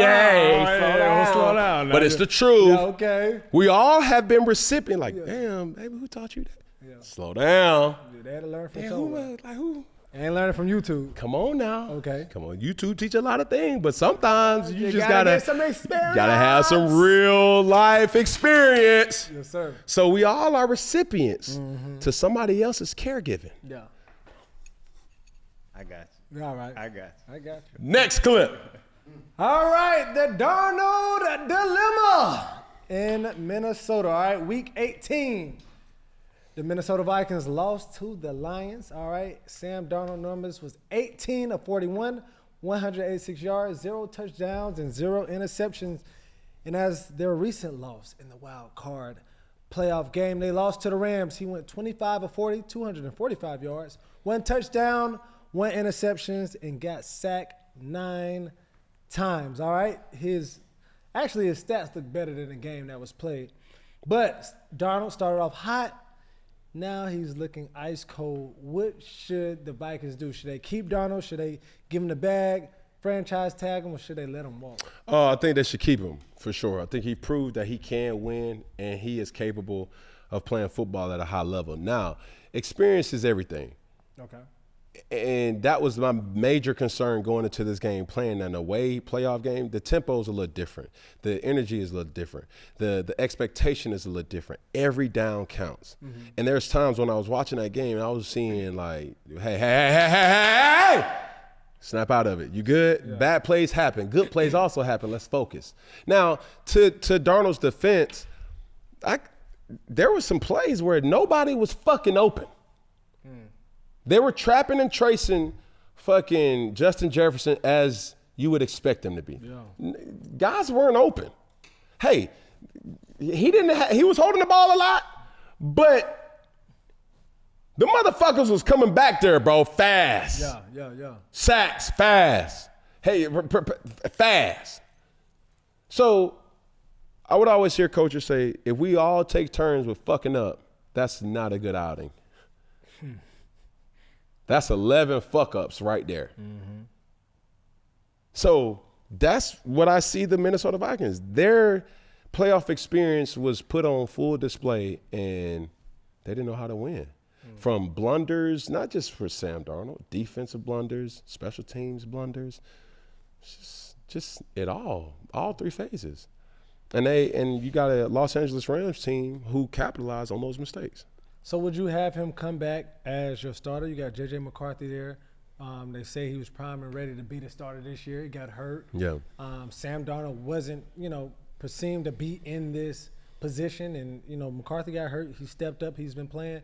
So what does that look like in the offseason? Do you give J.J. a shot? Do you let him go? You trade him or keep? No, I think this should be a normalization of really the NFL. In every other position, you compete. Why is it any different at the quarterback position? No matter who you are. Going into training camp, you have to earn your keep. Bring Sam Darnold back as your starter because of what he was able to do this year. Yeah. And allow him to compete. He's the starter going into training camp. He's the starter going into OTAs. Now, is he the week 1 starter? Hey, we're going to compete this out. Let the cream rise to the top. You did? And that should be what we normalize in the NFL, competing at every position, including the quarterback position. So Sam Darnold's played about 7 years in the league now, and this was only his 2nd time, I believe, in the playoffs, if I'm getting that correct. I was just looking it up. What is like? No, this is his first time as a starter. This is the first time as a starter. Okay, yeah. So this is his first time as a starter. So what would you give as advice for his playoff, to do better job next time in the playoffs? Man, get the ball out. I think the thing about playoff football, it brings a false sense of I have to do something. Yeah. just play your game. Just play the game that has gotten you to the playoffs. But it also is not on one person. You're seeing a stat line where Sam Darnold was responsible for 2 turnovers and 9 sacks. So out of those 9 sacks, did he hold the ball a lot? Yes. Could he have thrown it away? Yes. But, bro, that's not all on Sam Darnold. And granted, I get it. The team's production is heavily contingent on quarterback production. Mm-hmm. But going into the situation is get into a rhythm early, find your guys, get your guys involved early as you get yourself get going as well. And better luck next time. Next clip. All right, the Natty is on the way. We got Ohio State and Notre Dame, all right? Neither one of them played in their conference championship game this year. It's been a little mix-up with the seeding, the placement. Obviously, the first year that we had a 12-team college football playoff. Yeah. Cam, are we truly crowning the best team in college football with the winner? Bro, that's my dog. Coach Freeman, dog, I love you. Mm-hmm. Like, I love as a former player, to see a former player coach and coach his ass off and have those guys buy into his coaching philosophy and style, like, I fuck with that. Mm-hmm. But I can't honestly say, and maybe I've come to this realization. Talk to me. Maybe it's a down year in college football. Because this shit's so lopsided. You got 2 teams playing for a national championship one didn't play for a conference championship, and the other one wasn't even in a conference to play in a championship. So even if they did play somebody who they would have played one more game more than the other team had they played. Yeah. So with that, I say, how does a team who lost in the semifinals have the same potential record as somebody who played an extra game? Does that make sense? Got to break it down just a little bit. Okay, so Ohio State, well, I was going to say Texas, but Texas now has 3 losses in the year. But I was going to say, if that was Texas's first loss, that could potentially have been Texas having 2 losses, and then whoever the loser is would have also had 2 losses. But I guess my point to this is I have a hard time accepting that this year's 12-team playoff system allowed the best teams to be crowned. And it's more or less about seeding and placement. Because neither team, Ohio State or Notre Dame, was ever in a real underdog game. You see what I'm saying? Yeah. And that's what you call it dominance, call it, this is the best of the best. But even when Ohio State was playing the number 1 team in Oregon, they still were favorites to win. When you seen the road that Notre Dame had, they were all favorites in that game outside of probably Penn State, but that was like a 1 to 2 point favorite. But it's still Penn State. Let me stop doing that. Don't be right. Don't do the salty Sammy. Yeah. But hey, bro, it is the national championship, and I'm just used to the standard of being crowned a national champion is the team who went through the gauntlet, and I can't say that that's the case.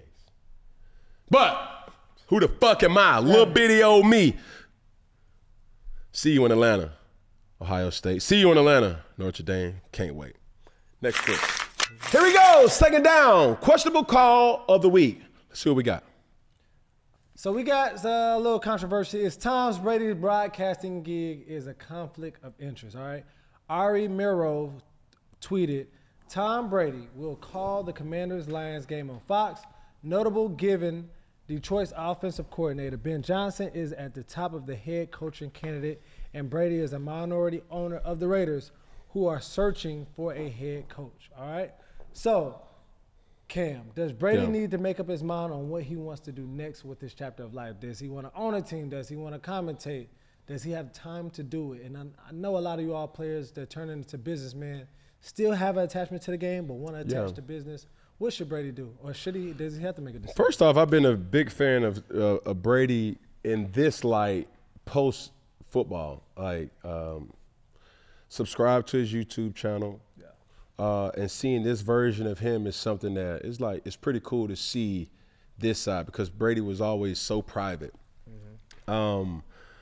And I just want to, like, they've given him $37.5 million a year. Yeah. That's a pretty penny. Yeah. But is it worth it, though? Like, I'm asking, does the affiliation of Tom Brady bring in more viewership? Because when you look at the viewership of the NFL as a whole, the viewership is up. With Cam Newton or not, it's up. With Tom, it's up. With Pat Mac, it's up. Yeah. Richard Sherman, it's up. Troy, it's up. It don't matter. People still gonna watch. People still gonna watch the game. Football is really America's sport. So with that, you ask yourself, all right, is Brady the reason behind it? That's subjective. I don't know. I don't think anybody can really attach that to. But this is what I really thought was interesting in him covering the game from his lens. I don't think he's able to properly give the service that he really wants because of the conflict of interest, as you said. Him being a minority owner in the Raiders. And when you play a team like America's team right now, the Kansas City Chiefs, he's limited to the access that he has. He can't go to practice. He can't really go into the locker rooms and discuss certain things as other announcers are able to do because of his affiliation with being a minority owner in an NFL team. So is Fox getting slighted here? You see what I'm saying? Like, we're paying you $37.5 million. Bless you.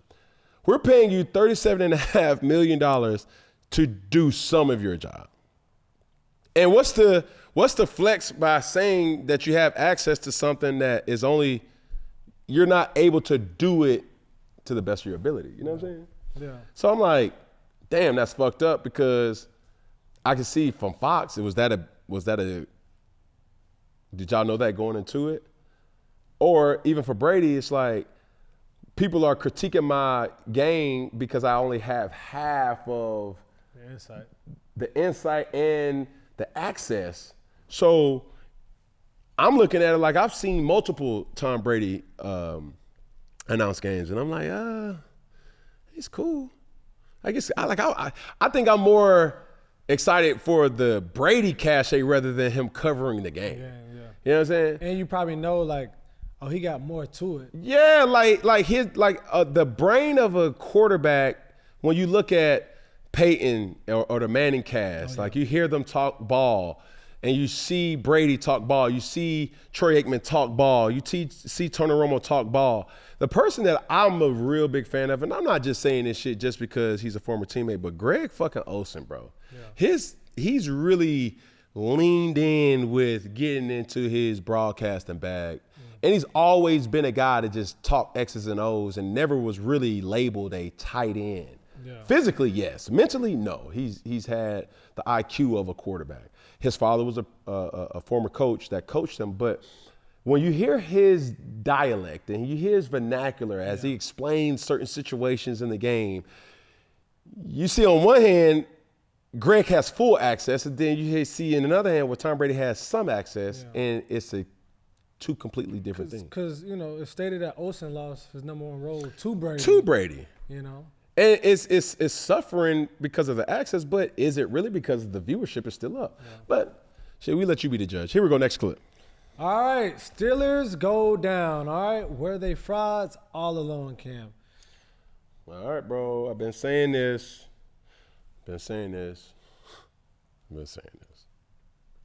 So we got to figure that out. Man, I said it's going to tell us a lot about these damn Pittsburgh Steelers going into the last half of the season. They about to go into a gauntlet, playing Baltimore, playing Cincinnati. Like, bro, they ain't going into the playoffs. Y'all limped into the playoffs because it was like, shh. But playoff football as a whole showed us one thing this weekend. When you look at the Texans game versus the Chargers, when you look at the Vikings and the Rams, when you look at the Eagles and the Packers, these games had one commonality. You got to start fucking fast. Coach Belichick used to always say, this is not a dip the toe in the water type of game. You got to jump head first in that motherfucker. Yeah. You feel what I'm saying? Yeah. Like Pittsburgh watching the Ravens and the Steelers game, Pittsburgh almost gave Baltimore 14 points before they even made a meaningful chunk play. You can't do that in the playoffs. Time is ticking. And for everybody who's still in the game, when you see Denver and Buffalo, they started fast, but they kind of fizzled off. It's almost like Buffalo kind of took them in the deep and sank them. Yeah. It was a great display of football over the weekend, but even for Pittsburgh, it was one of those situations. It was like, yeah, they was frauds all along. It was just a matter of time. Yeah. But what you got? But even with that, I mean, Pittsburgh got a lot of question marks. You know, George Pickens, we're going to talk about him. But starting off with Tomlin or Russ, you know, Tomlin had, you know, losing in the first round of playoffs within the past 5 seasons. You know, now you saying you got the questions with Russ or Fields. Like, should they run back that Tomlin and Russ duo? Scratch Russ. Scratch Russ. So are you going with Fields or are you going with another quarterback? No, Fields. Because now you're going with Fields. Stay with Fields. Build with Justin Fields. Okay. Give Justin Fields a franchise tag, right? And he has a higher ceiling than Russell Wilson. He was playing, bro, they was 4-2. Yeah, they wasn't playing bad. Like, they wasn't playing bad. Do you think Justin would have got them further? Who's to say? Who's to say? Hey. But when you look at Justin Fields' skill set, does he need to sharpen his passing ability? Yes and no, because he ain't a shitty passer, because he's well capable. It's just about reps. Yeah. This is the first time in his 4-year career that he played meaningful games. Yeah. Like being in Chicago, man, you ain't playing meaningful games. Yeah.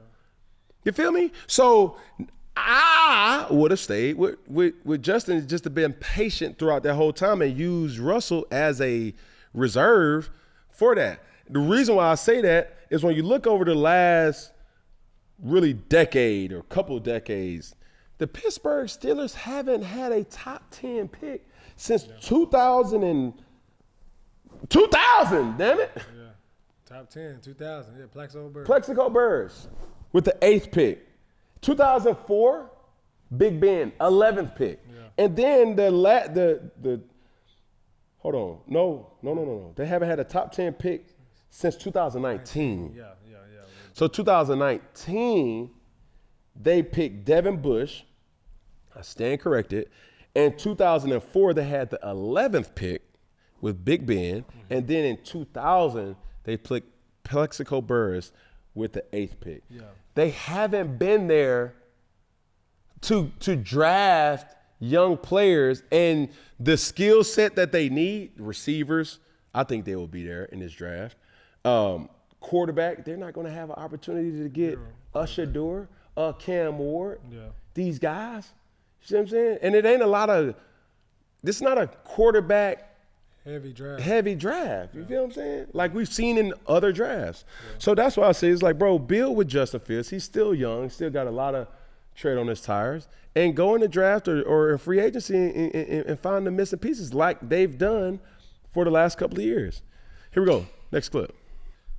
So obviously we talking about draft, but the players that's actually on the roster right now, we got to touch on George Pickens in his post-game press conference.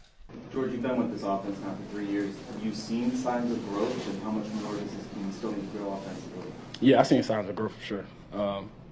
From past, the first year I've been here, just way more growth for sure. Does that make you optimistic going forward? Nah. So he asked him, did he see more? Did he see? Bro, this growth? gonna be real quick, bro. Yeah. Like, I fuck with George Pickens, like for real. Been fucking with him for a long time. Love everything that he brings to the game. Can limit, but that comes with maturity. I don't think he really knew what optimistic was. Or was not listening to the question. Yeah, he was checked out. Yeah. So, it is what it is. Here we go. Next clip. All right. Being an ultimate game manager, as you might state it, Cam. I didn't say ultimate. Okay. I didn't say it. Being a game manager. Okay, come on now. Come on, slow down. See, that's where y'all trying to get in trouble.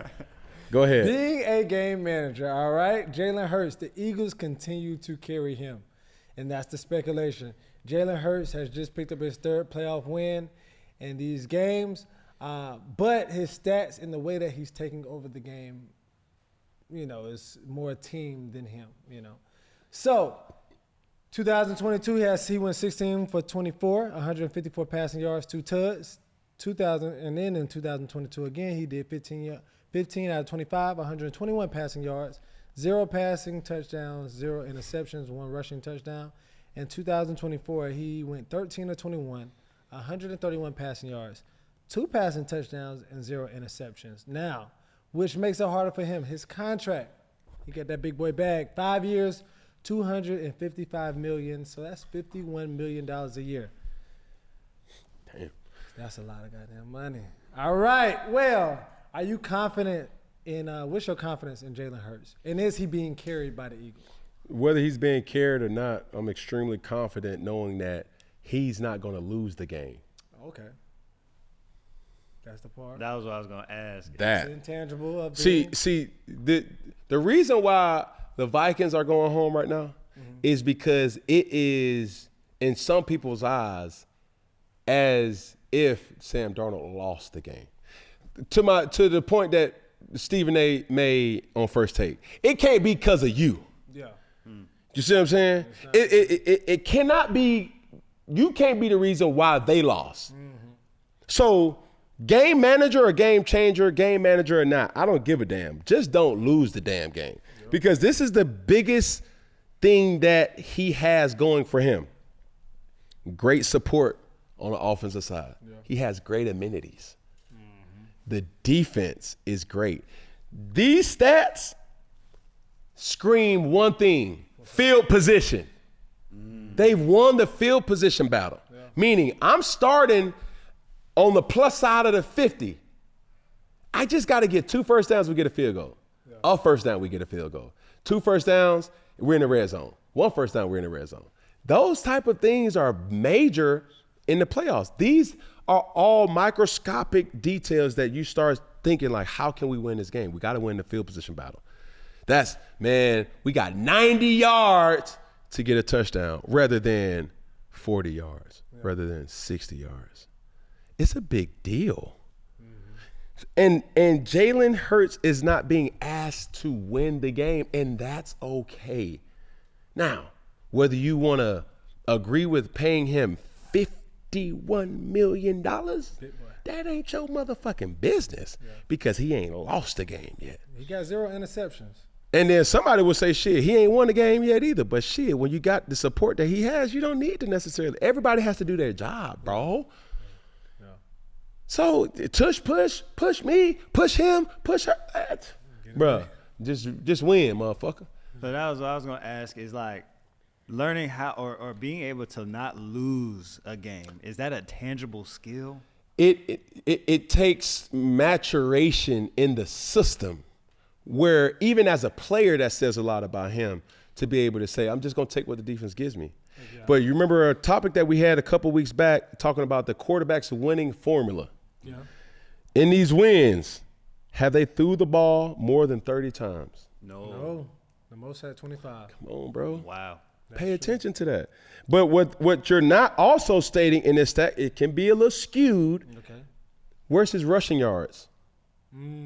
Because when you got guys like Lamar Jackson, when you got guys like Jalen Hurts, when you got guys like really Josh Allen, when you got guys who really are a quarterback design run philosophy, as their offense predicates around them, the Jaden Daniels of the world sometimes, and Anthony Richardson, you have to take into account that their rushing yards goes to their overall total impact of the game too. That is true. Because 6-yard scramble on 3rd and 4, man, it's just 6 yards, but damn, that shit was a big time play. Yeah. The next play, Saquon could probably break for 20. It's just the opportunities, and that's how the game plays. So I don't feel a certain type of way about Jalen Hurts. I think the humanistic thing to me is the motherfucker making $51 million just to throw for 154 yards and 100. But to combat that, they're winning these games. Yeah, they are winning these games. No so interceptions. It don't matter. Protect the ball, bro. Yeah. And that's it. I'm good with that. I'm fine with that. Just win, baby. Win. Al Davis told you that best. Here we go, next clip. 3rd down. Fan question of the week. See what we got. All right. Moolah says, people might ask you, what was your welcome to the NFL moment? But can you tell us a time when you gave someone else their moment? When did I give somebody that? Briefly, DJ Moore, Denniston, as I call him, or Sleepy. His welcome to the NFL moment really was just the team rookie dinners on the road. Oh, yeah. And I got to catch back up with him just to kind of see, has he implemented that in him being the OG now. But we would love to just be around each other, man, and just kick shit and just, just laugh and giggle all day unseriously as we're taking the game serious. Yeah. So, well, ain't the welcome to the NFL moment one of those moments where you really show like damn, I'm in the league now. You get used to the physicality of the league, right? Physicality, yeah. So I think what they're trying to ask is like more so was when you first got to the NFL. We asked you this question before, and I think you didn't even sweat your welcome to the NFL moment. You were like, yeah, I'm good. But was there ever a time when you got to show someone the physicality of the NFL? They be like, damn, that's really good. Like welcome to the NFL, motherfucker. You know what I mean? No, man. You know what? I don't think that's an always accurate depiction of welcome to the NFL moment. Because it can be so many elements. Because it may not always happen in your rookie year. And the reason why I say that, when I went back to Carolina the second time, and when they introduced me, when I got the green light to be starting the next game, and the dudes in the locker room after the game, they didn't realize my impact to Charlotte. You see what I'm saying? So when you give somebody their welcome to the NFL moment, it's like, bro, this nigga Cam is that nigga in Charlotte. And I don't say that like, it's just the truth. Like, I fuck with the Queen City. Yeah. So when they said my name and just the impact of that year, they didn't sell out tickets.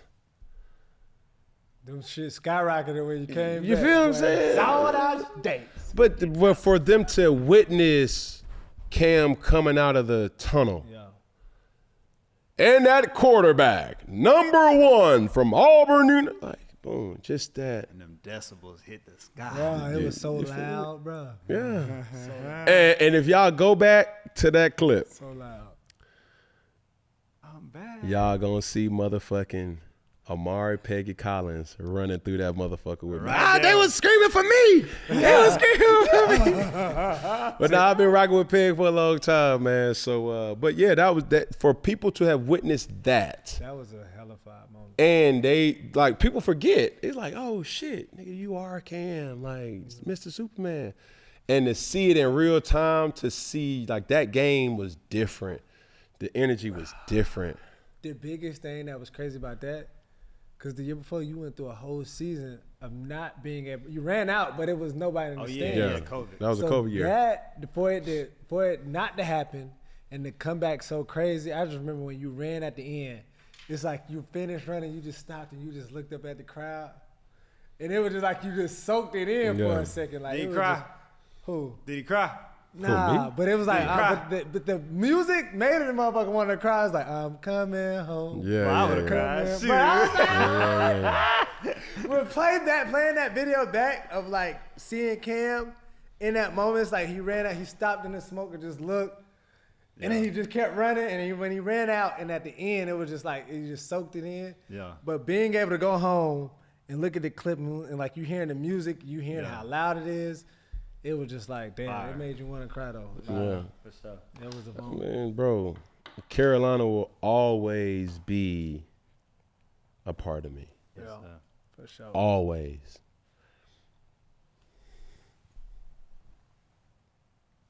Next clip.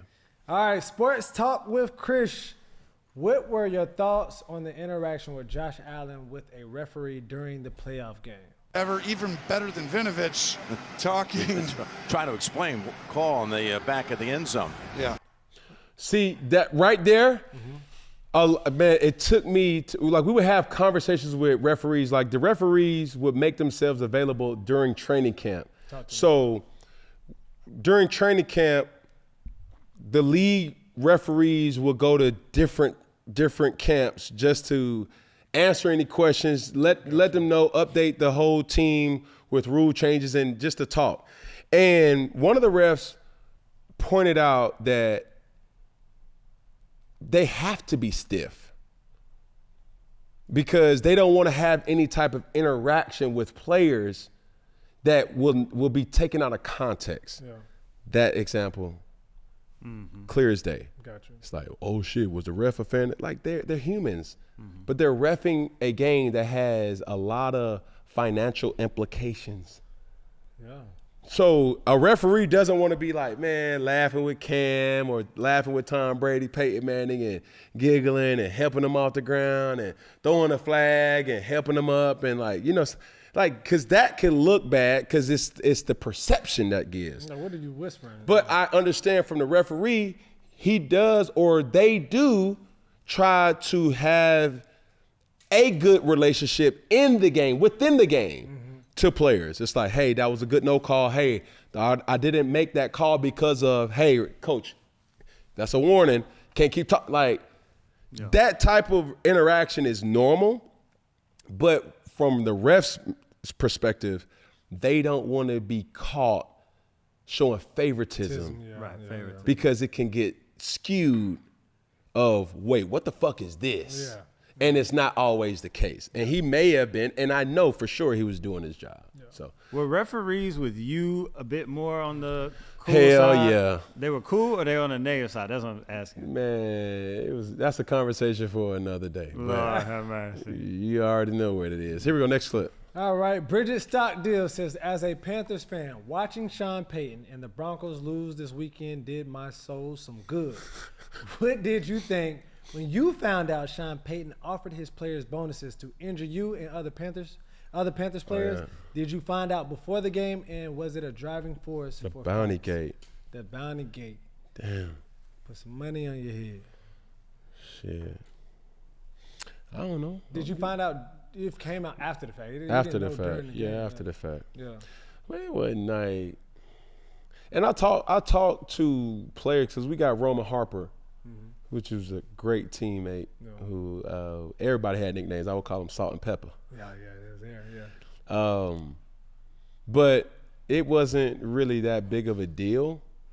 And it's not that we only had one interaction because we were teammates for multiple years, but he said it was like it was like any other thing in the locker room. You want to get your guys going. So Roman didn't per se say, hey, this is what we did to Cam, but it was like they was trying to make an example out of this is not going to be tolerated in any capacity, whether it was whatever, no bounty situation. And I don't too much know, but by the time I found out, it was like, what am I going to be? I'm not going to play versus the Saints. They're a divisional opponent. Got to play them twice. Yeah. So, yeah. All right, Kent. Shout out to Kent Paget. Said, what's up with guys ditching the leg pass? Is there much of a trade-off here, speed, injury risk-wise? Great question. That is a meaningless pad. You think so? A knee pad? Did you play with yours? Yeah, we had to. And they still supposed to, but it's a meaningless pad. What is a knee pad going to protect? Because you don't wear it on your knee. Wait, which Peggy, one? I need it. Which one is the knee pad? The one right One on above? your kneecap. No, he doesn't have one here. He's wearing leotards. But if you was to show, like I can see you on the camera, which one is which? So thigh pad, Yeah, right there. knee pad. But the knee pads never make it under the knee, where it was intended for it to be. End up sliding up. Oh. Yeah, because it's like it limits. Like as a player, you would want to do any and everything to feel fast, to feel quick. That knee pad gonna limit your restrictions, limited mobility. So that's why you see a lot of guys that raise their knee pads or the knee area up, because whether they tell you to wear it or not, like if the officials say go back and put your knee pad in, it's like, what is it protecting? It's not the way they motherfucking hitting and colliding and running into each other nowadays. That little bit ass little cushion ain't gonna prevent a ACL or a torn meniscus. Yeah. Are all pads worn now? Like I feel like some players don't wear some lower pads. They all wear it, and sometimes it's infused in their girdle. Oh yeah, so their undergarment, they got this hip pads, the ass pad, thigh pad, all that. Now, did y'all have to wear a cup? No. Yeah, that was the worst playing football. So you don't have to wear a cup. The jock strap, y'all wear the little jocks, Dog, y'all, the little thongs. This shit look crazy, dog. Shit, y'all wearing the Mike Tysons? And then lastly, I was just gonna say, I feel like pads in general from back in the day got smaller. Is that the technology has changed? A lot of them have like carbon fiber, yeah. Just a more bendable but durable kind of plate that it can absorb more impact. Okay. And they're always trying to do any and everything to innovate the game of football. And I think the NFL has done a great job. Here we go. Next clip, and we're talking Cam's picks. How we do, Peg? For the first time. Hey! For the very first time this season. It's a playoff time. Cam went 4-2. It's 4-1, baby. Peggy went 2-4. Welcome to 4th and 1. Hey.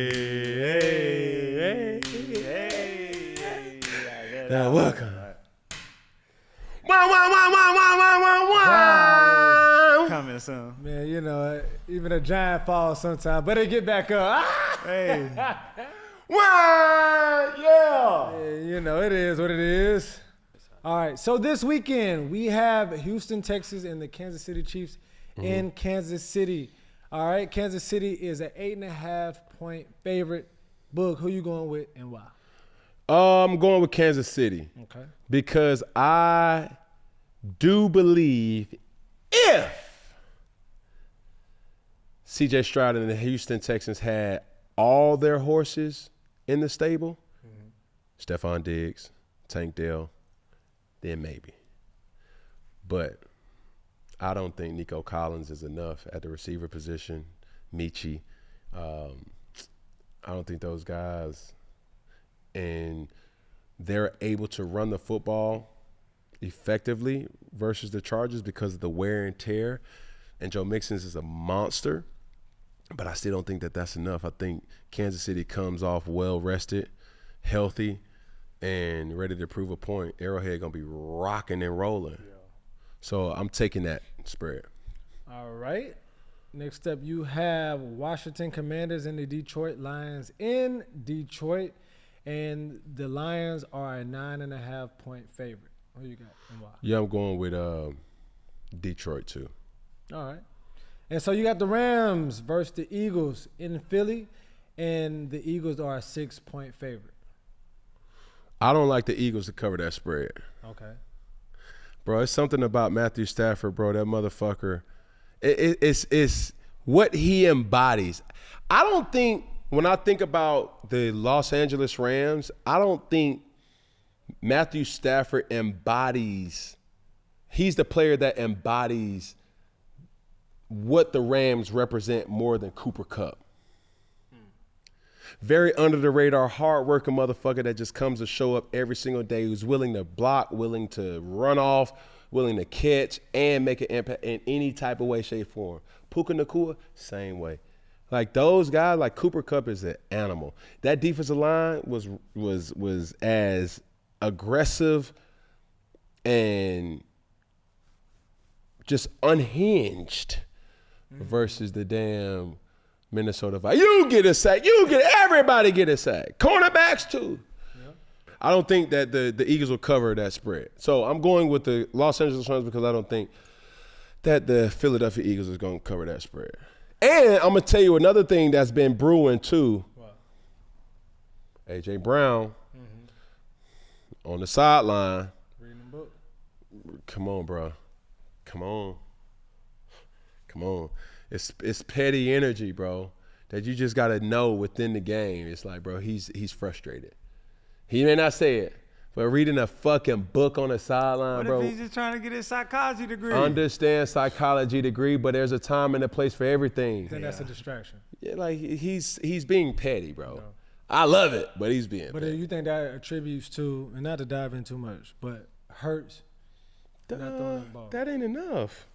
Saquon getting all this. That ain't enough, bro. Could that have been the reason that they always had like a disconnect? Was just because Jalen don't want to throw that thing and hey. Pause. Sir. Dang. What are we doing? But you feel? God, oh, shucks. Shucks. Golly. Damn. Get him out of here. But in the sense that Jalen Hurts is a more reserved quarterback when throwing the ball, could that have been the reason they always had their? Yes, bro. And like when you look at the games that they did win, going back to his statistics, 154 yards passing, 121 yards passing, 131 yards passing. When you got Devontae Adams and A.J. Brown, that means they probably had 3 catches for like 40 yards each. Yeah. Feel me? That ain't enough. All right. So that's my point. Yeah. All right, last but definitely not least, you have the Baltimore Ravens at Buffalo Bills. All right, the Ravens are a 1.5 point favorite. Who you going with and why? The battle of the MVPs. It's in Buffalo. It's in Buffalo. Shit. Tough one.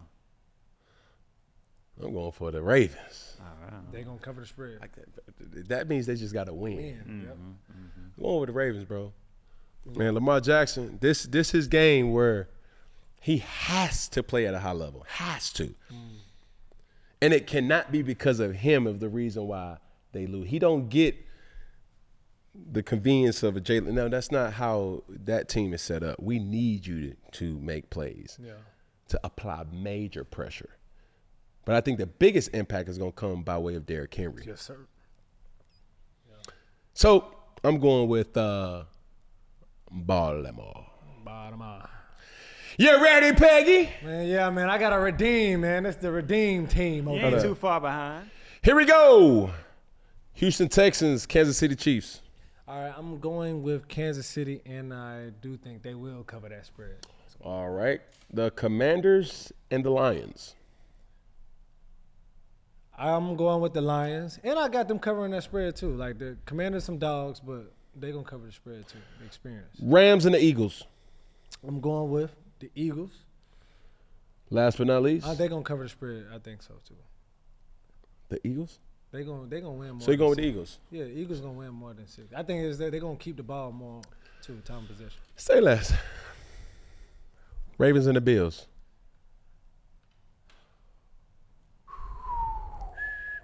I'm going to go with the Ravens. I think this is really a time of possession type of game. For them to win, I got the Ravens kind of winning by 3. Like, it's going to be close. But they're going to cover the spread. Justin Tucker. Don't come around here fucking around. Bro, please don't. Because it's going to be the supporting cast that's going to win this game. For sure. While the main cast does their job. The main cast, yeah. Don't lose the game, but I think everybody else. I need everybody else to be playing too now. Hello. But I think the Ravens Goodbye. got more. Yeah. You feel what I'm saying? Yeah. Like games like this, bro. Bro, every point count, every down count. Make the most of it. I do it. So Cam, like, from the outcome of this game, the loser of this game, like, what would be the fallout? What would be the result of? What Bro, that's where different rules, different expectations. Like if the Bills lose, I think the media will give Josh Allen an out. You think so? Yeah. If Lamar loses, they're going to crucify him. But this also cements if Josh Allen is the real MVP. Like, straight up. So, on one hand, Josh Allen is playing for his first MVP. And on the other hand, Lamar Jackson is playing to cement his legacy, his career. Because everybody knows he's probably the most talented quarterback of this generation. Mm-hmm. That's a little aggressive. Yeah, it was a little aggressive. You still got one of Patty Mill over there. Yeah. It was a hold on, but had an out of body experience that I just had to. Okay, let me. One of the quarterbacks of most talented. This time, but I think he's playing for his legacy. Yeah, you know what I'm saying, like his career, not personally, but personally. Yeah, you feel me?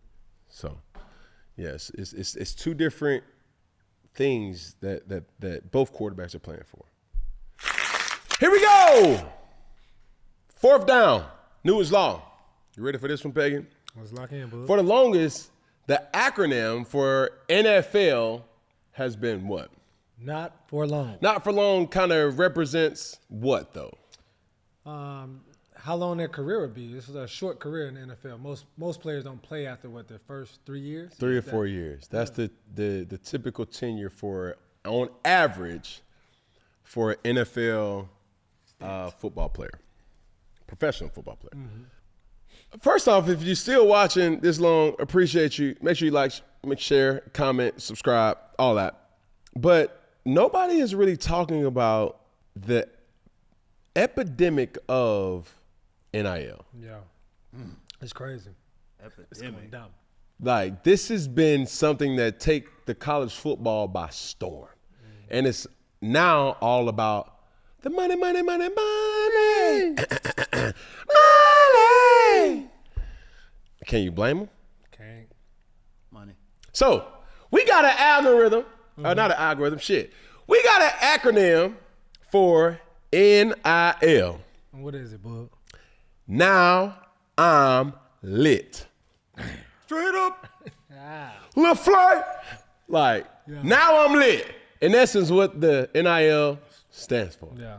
Because when you got guys like Carson Beck, instead of foregoing his time to go to the NFL, he's going to say, hey, I ain't ready to go to the NFL yet. I still want this college bag. Okay. And goodbye. It's a bag. All right. It's a big bag. Mm-hmm. And also you got Quinn Ewers, who was able to retire his family or put his family on payroll, which is a flex.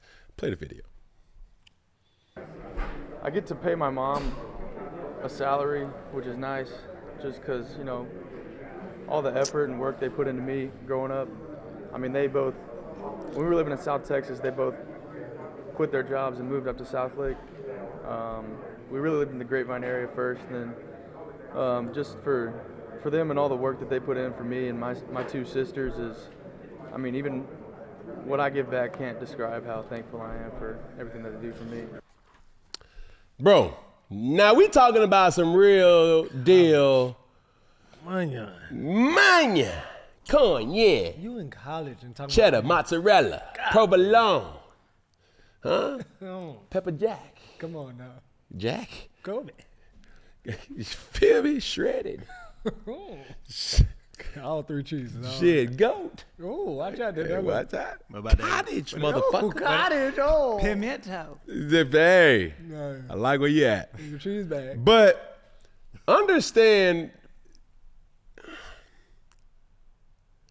that now I'm lit, NIL, transfer portal, it's leading to the thinking that when is it time to govern or cap what these kids are capable of making?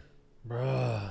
Because right now, when you're talking about what the kids are making now, Carson Beck transferring to Miami is rumored to get $4 million on this NIL deal for this year, which sets him to make more than all pros of the NFL, such as Christian Gonzalez, Brock Bowers, and quarterback Brock Purdy. And this cat is in college. Yeah. And he making more than professional athletes. Bro, but it's... And not the bottom of the barrel. No. Slow down, Peg, because you got to be careful what you say. Got to be careful what you say. Certain. What? Making more than professional athlete. He is a professional athlete. That is an NFL. An NFL athlete. Okay. There's no longer the description to explain a student athlete. There's no that person is dead. That theory or that message was thrown away 3 years ago. It doesn't exist no more. Kids are solely making their decision by way of how much money am I making. Yeah. Similar to the NFL, similar to the NBA, similar to the MLB, similar to the WNBA. Hello. So that's the point. Is it time for the college football or college as a whole to get a commissioner? Somebody gonna have to govern somebody because it's the wild. It's about the because some of these teams, if you really do an evaluation of some of these colleges and universities, their evaluation may be just as much, if not more, than some professional or watch it NBA, NFL franchises. What do you think Ohio State's evaluation would be? High million. You see what I'm saying? Yeah. That would be. I say about $6 to $7 billion.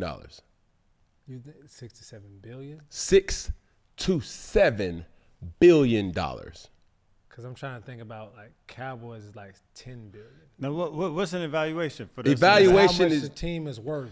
The whole university is worth. Oh, so yeah. The basketball. You talking about baseball? Okay. I'm just thinking about the football team.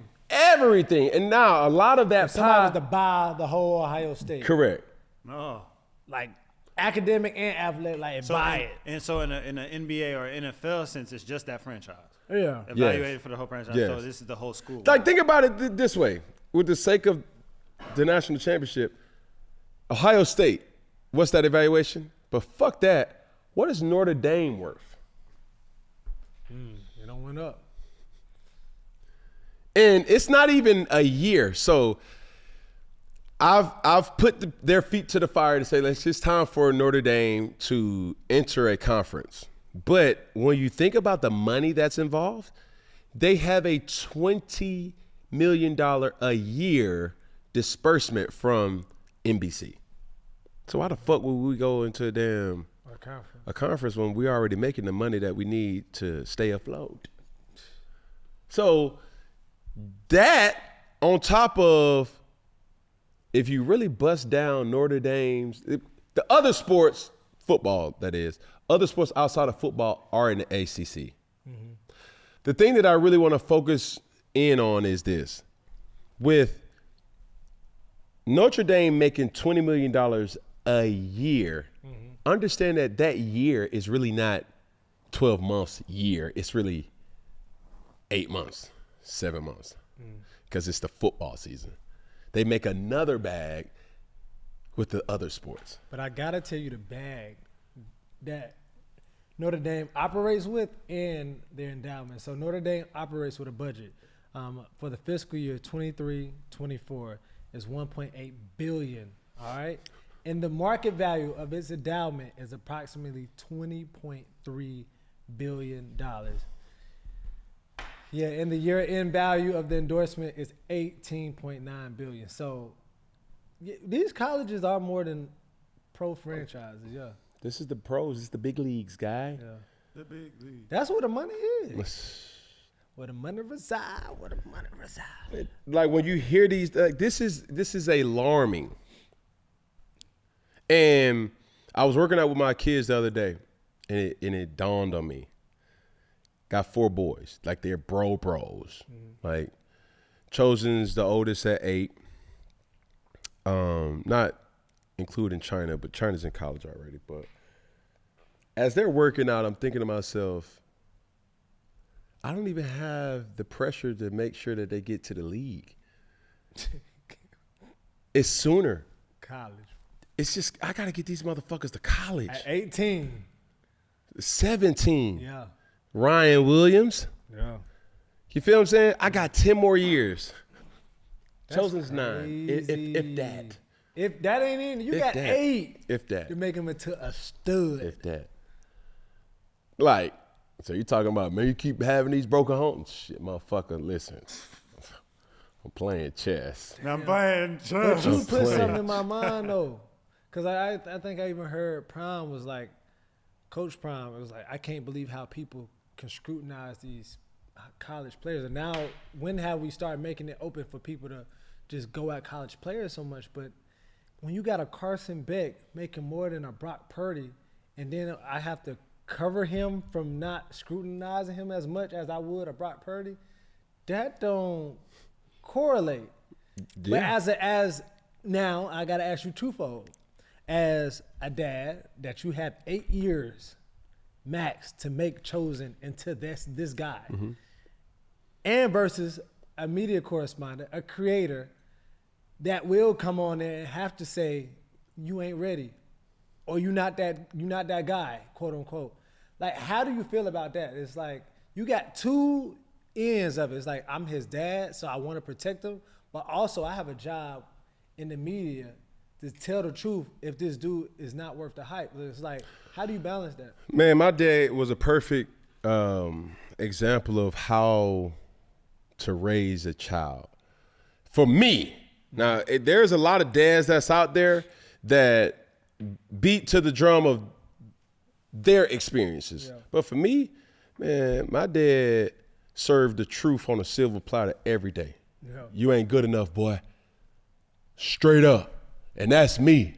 I give your performance about a 78.2. Thanks. In real time, I had 3 touchdowns, 1 interception, and another 2 rushing touchdowns. 78, Cole. But that's how I raise my sons. He do the show the same way. And it's like, bro, when it comes to my children, I don't coddle my kids. Yeah. That's not to say other parents, like, bro, we working. Mm-hmm. We working. You grind. Man, we don't take no fucking elevator, motherfucker. Ain't nobody gonna give a fuck. That's the main reason why I did not want to have no juniors. Because I didn't want them to have the pressure to live up to a junior. Bro, you got your own legacy to create. And I'm going to tell you how I made my legacy off of hard fucking work. Not feeling sorry for myself. Are mistakes going to be had? Yes. Do you learn from those mistakes? Yes. And you got to get better. Don't expect shit from nobody. Take that shit. Take it. Everything that you want in life, take it. Don't wait on nothing. We're going to grind to the top. That's how I got here. Yeah. So for my children, it's the same way. It's like, Chosen, like, bruh, either you going to school on your dime or you ain't going to college. That's my rule. Whether it's I ain't got to, I mean, look. I'm rich. Bro. Y'all ain't. Your mama ain't got no motherfucking money to pay for your school or your college. Your daddy don't got no motherfucking money to damn pay for no college. It's too many of y'all. But we about to grind. You gonna get a scholarship. One way or the other. One way or the other. And it's gonna be a realistic scholarship. If my son ain't a Division I athlete, cool. As long as I don't have to pay for motherfucking school, shit. Delaware? Norfolk? Vic, you still there? Shit. They still gonna get some money. Come on, bro. Like, we gonna be realistic. I ain't about to put no more added pressure. Being the Newton as a whole is pressure in itself. Being the Sanders as a whole is pressure in itself. Why you need more added pressure? My son we about to grind. We about to work on these fundamentals. We about to work on this toughness. We about to work on this motherfucking IQ to make you the best basketball, football, baseball, tennis, golf, pickleball player that you possibly can be, swimmer. Cause I'm extremely intentional with that. I ain't paying for college. Now, so question from you, like, is it? So does what is the new frame or the new like goal of success? Then is it now able to be like, okay, from your eyes as a top star in sports, period, are you able to say, bro, you made success if you get to college? Man, the success is if your parents don't have to pay for post-high school education. All right. That's a success. What you make in NIL, all that shit extra, bro. As long as your mom or your dad don't have to pay for your room and board, man, that's a blessing because there's so many parents that do. Yeah. That's success. And even if they don't, it's still having the ability to be accepted in those schools. School. Like, bro, success is subjective to your situation. What you made it out. You made the best of your situation. That's success. It ain't fucking a $4 million NIL deal. Fuck that. But I do gotta ask you, is it too much too soon in regards to like Quinn Ewers? Bro. Like, now your parents on payroll. Like, I want you to think about it this way. Okay. With that same question, is it too much too soon? Did you say that about LeBron James? Did you say that about Kevin Garnett? Did you say that about Lou Williams? Did you say that about Kobe Bryant? Cam Newton? No. Well, you just put people in your life in a good position? Out of high school. Oh, sorry. All these basketball players I got you. from high school. And Sebastian Telfair, Kwame Brown. You feel me? Like they did all right. You feel me? So just because it's a different sport, it's different rules, but it's really the same mature question that you have to ask. A kid at 16, 17 years old having access, and really they're speeding it up in high school. Like, you can get an NIL deal in high school. In some states. I just got to get these motherfuckers there. So, and you saying the age doesn't matter because they was doing it in the basketball ranks. I'm saying after college, what would you do? But you could say the same thing, I guess, in the pros. It's like after your rookie deal, you might not play. You done paid all these people, and you might be in the league 2 years. Hello? Pay attention. But the thing that I have that a lot of people don't is they have a reliable source that I don't need your money, son. Yeah. I want you to make your money, but I'm going to advise you along the way, just like my dad did as much as he did. So when you're talking about that, with your knowledge, like a Deion Sanders, he don't need us to do money. Is it too much stuff too soon? So say your kid goes to college and is like, Dad, I'm a millionaire. I'm buying me a mansion in the town my college is in. You still a child. Okay. Don't matter what your bank account say. You're still my child. What you say you about to buy? No, you're not. You don't need that. Son, save your money. Don't get caught into trying to buy this and that and this and that, and then when you get of age and you realize where is this and that and this and that and this and that. I done spent senseless amounts of money just on things that, for what? Do I regret it? Fuck no, because I had it to spend.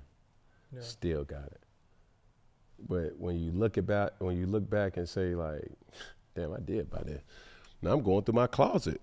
Like while we was, for the snow day, I'm going through my closet. I'm like, damn, I got Versace and Prada and Balenciaga.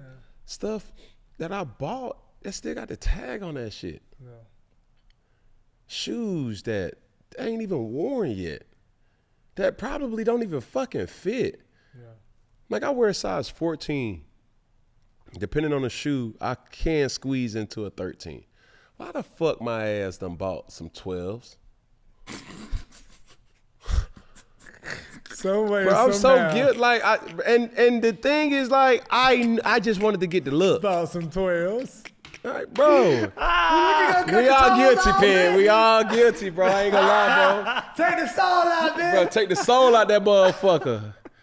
Like real that's so shit. fucking Man, I had no business buying 12. Bro, I got about 20 pairs of 12s in my shoe collection. Hey, get over that there. Yeah, come on. Like, shit I'm gonna a cost hope. I'm a hope and tries. You know? you know what I'm saying? Like, bro. These I'm gonna sit down.